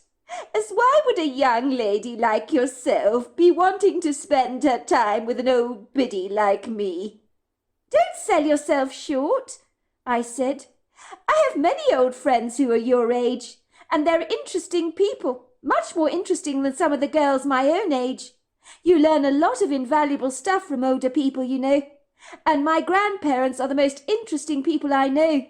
I'm particularly close to my grandmother. Well, you make a good point, dear. So why are you here, then? This is a little awkward. I don't know how to put it, because it's going to sound strange. But it all began when I was about 16 years old. I'd have these terrible nightmares, you see, long before I moved into your old house. A young girl would stand at the end of my bed. Her nightdress was covered in blood. She asked me to help her. The young girl's name was Jackie Thornton, the girl that visited me in my nightmares. It's the same girl in the photograph on your mantel, your little girl that tragically died. The old woman let out an astonished gasp. She covered her mouth protectively. Sylvia, who was still standing in the doorway, marched over to me, her face stern, her jowls jiggling in indignation. She pointed an accusatory finger at me. How dare you come here like this? My mother has only recently recovered from a hip operation, and you come here to talk about Jackie, her little girl who died tragically when she was 7 years old. She was my mother's youngest daughter. You want to open up all these old wounds? Are you sick in the head or something? Hasn't my mother been through enough? I'm sure you realize that talking about the little girl she lost is very upsetting for her. How dare you? The old woman waved her daughter away.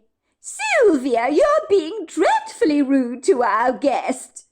I thought you were going to get refreshments for us, but you just continually stand in the doorway. You're not being hospitable nor kind to our guest. Now off with you now.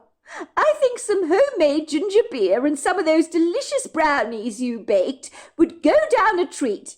I'd appreciate it if you go and get them, will you?" Sylvia growled at me. "I'm warning you, lady. If you dare upset my mother, you'll have me to deal with. Believe you me, I'm not nice when I'm angry, and I won't hesitate to kick you out of this house. Do you understand?" "I'm so sorry about that," said the old lady. "Sylvia gets very dramatic about things." Her daughter had thundered off into the kitchen and was clanking away loudly with the cutlery, so that her frustration could be heard from the living room. I was in no doubt Sylvia regretted inviting me into her house to see her mother, and was obviously expressing her indignation in the kitchen by smashing everything in sight. She was very protective over her mother. That could not be doubted. "Let me get this right," said Mrs. Thornton, looking nonplussed. "Are you saying that you've been visited by the ghost of my little girl? I've heard of such things before. But why would she visit you?" "I believe she has, Mrs. Thornton. The visitation stopped after I told her to go to the light. That was when I was 16 years old. She did tell me she'd be back again when the time was right. I think she felt she had some unfinished business to attend to. And she's back again. Well, after I moved into your house, that is. Me and my husband recently bought your old property, which I'm now convinced was orchestrated by your late daughter, because it was the house that your daughter visited me in my dreams. The moment I laid eyes on the property, I knew it was the one for me, as if something was drawing me to the place. I suspect the draw was actually your daughter. I put an offer on the house before the estate agent finished showing us around the place. It was a déjà vu-like experience, as if I was coming home in a manner of speaking." "How extraordinary! Do please go on." "Well, your little girl, Jackie, has been appearing to me in my dreams again, shortly after we moved into your old house. She's been asking me for help. I wasn't sure how I could give her any help, as she's dead. But when I removed wallpaper in the closet of our bedroom, I observed a child's handwriting done in crayon. The words written were, 'It was not an accident.' I put 2 and 2 together, and I sincerely hope I didn't make 6 with that. But it's why I'm here. I'm not saying what occurred when you ran over your daughter in the driveway wasn't an accident. I don't know the answer to that question. Only you know that. But your little girl is looking for closure in some way, and that's why I came here, if that makes any sense to you. On her behalf, that is." "How dare you come to my mother's house like this, and unearth all this dreadful stuff that happened a long time ago? Can't you see? My mother has had a hip replacement operation, and you have the audacity to come here and upset her like this," came Sylvia's indignant voice. She stood in the doorway rattling a tray of refreshments in her hands. She appeared to be trembling. "Who do you think you are anyway? Some kind of smug little Hercule Poirot? Is that it? Or are you an undercover reporter, grasping at straws, to spin out an incredulous story to feed your frenzied, shark-like readers, hungry for blood, an entire bunch of baloney? Is that it? Of course my little sister's death was traumatic, but it was an accident. What the hell are you implying? That my mother here is some kind of cold-blooded, callous murderer? I think you better go. You have no right to be here. You disgust me. Get out!" Sylvia was so mad, her whole body was shaking like a leaf, and the ice-cold glasses of ginger beer tinkled and slid precariously on the tray. They began to rattle, and for a moment I did wonder if she'd dropped the entire tray, but she managed to regain her balance as she straightened herself up. "If you must know, I was the one that wrote the message in the closet," she said, her eyes brimming with tears. "But it doesn't mean it was true. I made it all up. As I told you, you're barking up the wrong tree. You better leave." Sylvia, look at you. You're in such a state, my love. Calm down, dear, said her mother. And for goodness sake, put down the tray before all those glasses break. If you wrote on the wall it wasn't an accident, you were right. It wasn't. You knew the truth, as I did too, Sylvia. It's about time the truth came out. The guilt has been festering inside me for years and years, eating me alive. Mum, for goodness sake, don't talk like this, said Sylvia. You're implicating yourself in a crime. This woman might go to the authorities, blab on you. Do you want to go to prison for the remainder of your life? I know how much you love Jackie, Mother. It was one of those things that got out of control, that's all. The old woman's eyes filled with tears. They rolled down her cheeks. I don't care about all that, sweetheart. If I go to prison, it's what I deserve for what I did back then. That's not why I'm here, I insisted. I'm here for your daughter, Jackie Thornton. Your little girl, Mrs. Thornton, wanted to feel some closure, that's all. Maybe speaking about this event is what she needs from you. I can see you're very distressed about what happened. So I think you've been punished enough. I won't be going to the authorities. Anyway, it's a bit late in the day for that. I think what your little girl wants, Mrs. Thornton, is the truth. Perhaps she wants you to release your own pain, because you've been swallowed alive by your guilt, I can see. It wasn't an accident, said Mrs. Thornton, but it was not premeditated. It was a moment of complete unbridled madness, when I lost my mind and did something so impulsively, like when you're angry with someone and you throw something at them, and afterwards you regret what you've done, or when a wild horse just beats about frantically and then harms, the groom or something. It was like that. Tell me about it, I coaxed gently. I was very young when I first had children. When Larry was born, I was 15 years old. Can you imagine that, my dear? I got married to my husband at a very young age. But we were madly in love, we were, pleased to be together, although my parents and his parents weren't remotely amused that we got together so young. In those days, getting pregnant before you were married brought great shame on your family and disgrace, and my parents cared very passionately about the opinions of others. So we were persuaded to get married very young. We were to run off, get married behind our parents' back, so that was the story that they would feed everybody. Being a mother when I was a child myself was never easy. I felt as if I had thrown my childhood away to become a full-time mother, so to speak. It was hard work dealing with screaming children, especially when I was one myself. I wanted to be out there having fun with my friends, but instead I was saddled with a full-time responsibility. And my poor husband, bless his socks, he couldn't go to college like anybody else, but started working at a bank to provide for us all, from the bottom up. He became very successful, I might add. When Jackie came along, it was an absolute nightmare. There is no other word to describe it. When she was born, she had colic. She would scream tirelessly all night long.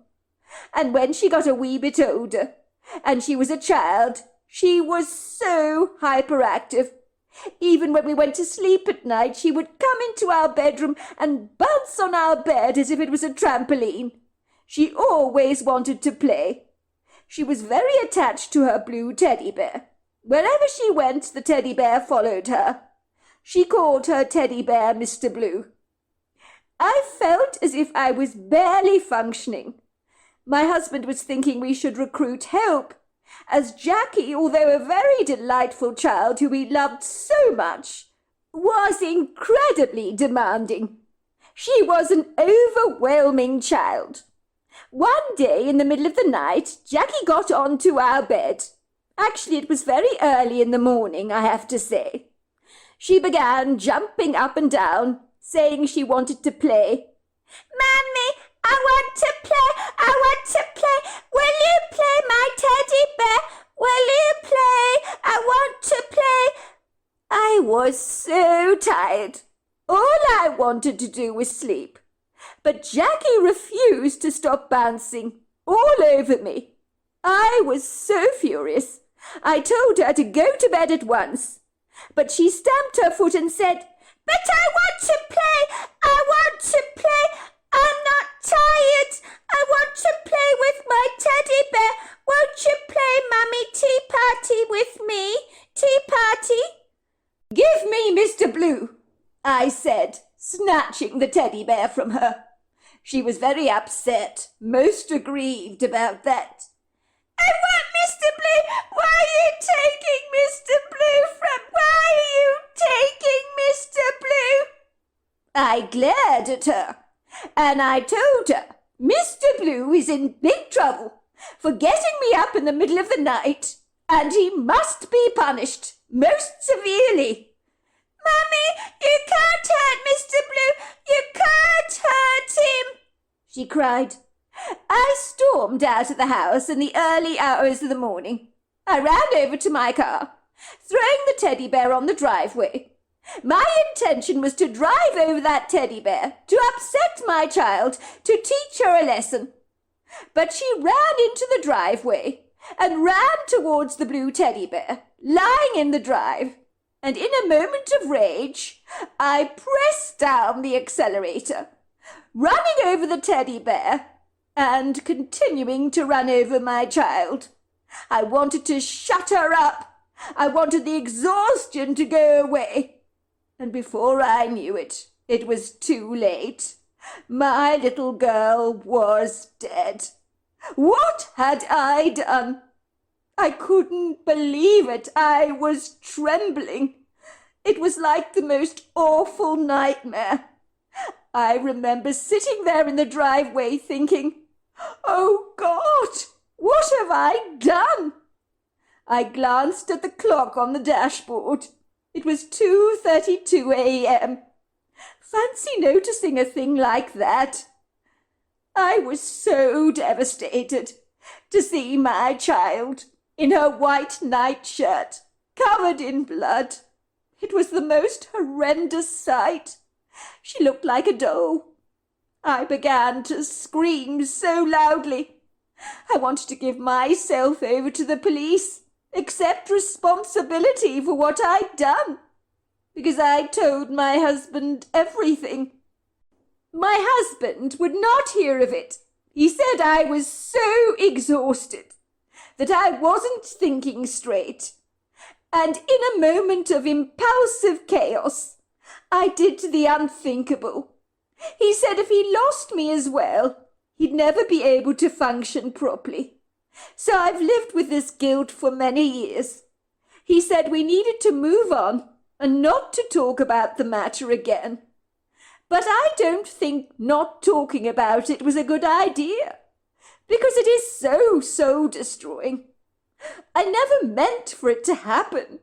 The old woman began to sob, tears pooling down her face, and this continued for quite a while, with me and her daughter patting her back. Sylvia seemed relieved to see her mother getting out all her pain that had been bottled inside her for so many years. Was this the reason why the deceased girl had got my attention? She wanted her mother to be able to grieve her loss. It would seem so. "You have no idea, Molly, what Jackie was like," said Sylvia in defence of her mother. "I think she must have had ADHD or something like that. But she wore everybody down. She was constantly having tantrums and wanting to play, and her mood would be as capricious as the weather. I remember looking out of the window in the middle of the night because she'd woken me up. My mother drove over her, but it happened so quickly, and I knew it was a moment when she quite literally had lost leave of her senses. My sister, don't get me wrong, was a beautiful young girl, but she wore us all into the ground, my parents included. And so what happened, in my opinion, was an accident. You know, I think the reason your little girl appeared to me, Mrs. Thornton, I told her, was more for you than for herself. She wanted you to talk about what had transpired that night, so that you could let go of your grief. I think my job is done, and I shall not be going to the police. I think you've suffered enough, Mrs. Thornton. It was good to meet you, and I think your daughter will now go to the light. She won't be bothering me any more. I'm certain of that." "Thank you, Molly," said Sylvia. "Thank you for helping my mother get over her bottled emotions. It's so good to see her crying, letting it all out. I think she needed this. My mother never meant for this to happen. I don't believe she did. In my opinion, it was an accident," I told them. When I left the ranch-style property through the trees, and I looked back at the gloomy house, it looked lighter. The heaviness had receded. The house almost looked pretty. My heart began to skip in my chest, as if a heavy weight from all those nightmares that had haunted me for years was behind me. A peace came over me, and even though I couldn't see Jackie Thornton, in my mind's eye, I sensed she was smiling at me. As the Bigfoot had promised, he was waiting for me in the grove. He guided me back through the maze of quaking aspen trees, back to my car. He stood there stoically, watching me as I got into the driver's seat, and then he spoke to me in my head and said, "You did good. The girl has gone to the light. She is very satisfied now. She told me to say thank you. She knew her mother never meant to harm her." The Bigfoot nodded at me, turned away, and disappeared into the trees. He looked as if he was floating on air as he moved away. I knew I'd never see him again, but I felt remarkably privileged to have met him. It was 2 weeks later that I stood by Jackie's graveside. I placed some flowers on the grave, and I noticed someone had recently visited the grave, placing a blue teddy bear on it, and there was a note attached to the bear saying, "To my darling Jackie, I'm so sorry for what happened, my love. I wish you were not taken from us so soon. I'm so sorry for what I did, but in that moment I was not thinking. Please forgive me. Your loving mother." I looked at the teddy bear, put it down, with tears filling my eyes. "I do hope you found your peace now, Jackie," I told her, as I watched a blue butterfly sauntering past the gravesite. The girl had appeared to me one more time in my dreams to say thank you, and also the Bigfoot had done the same, which was equally as bizarre. I thought about how strange it was to encounter such an incredible creature that I knew I would never see again, and there were times I wondered if it had really happened, but I assure you that it did. So there you are. That's my story. Wow, I think that's an incredible story. And how sad for the mother to be so exhausted, to have this tireless daughter that just wouldn't stop bouncing around, wouldn't stop just draining her of all her energies. And in one impulsive moment, she ran her over. And this little girl reached out to her from beyond the grave. What an incredible story. Well, hello there. I hope you enjoyed the Omnibus edition. We've got many more coming our way for you to listen to. Sending you love wherever you are in the world, in North America, Canada, Kenya, wherever you may be. I send you lots and lots of love. Thank you for listening to my Omnibus, and I really do hope you enjoyed it, because that's the whole idea about it, is to give you some interesting stories to listen to. So until next time, goodbye and good night.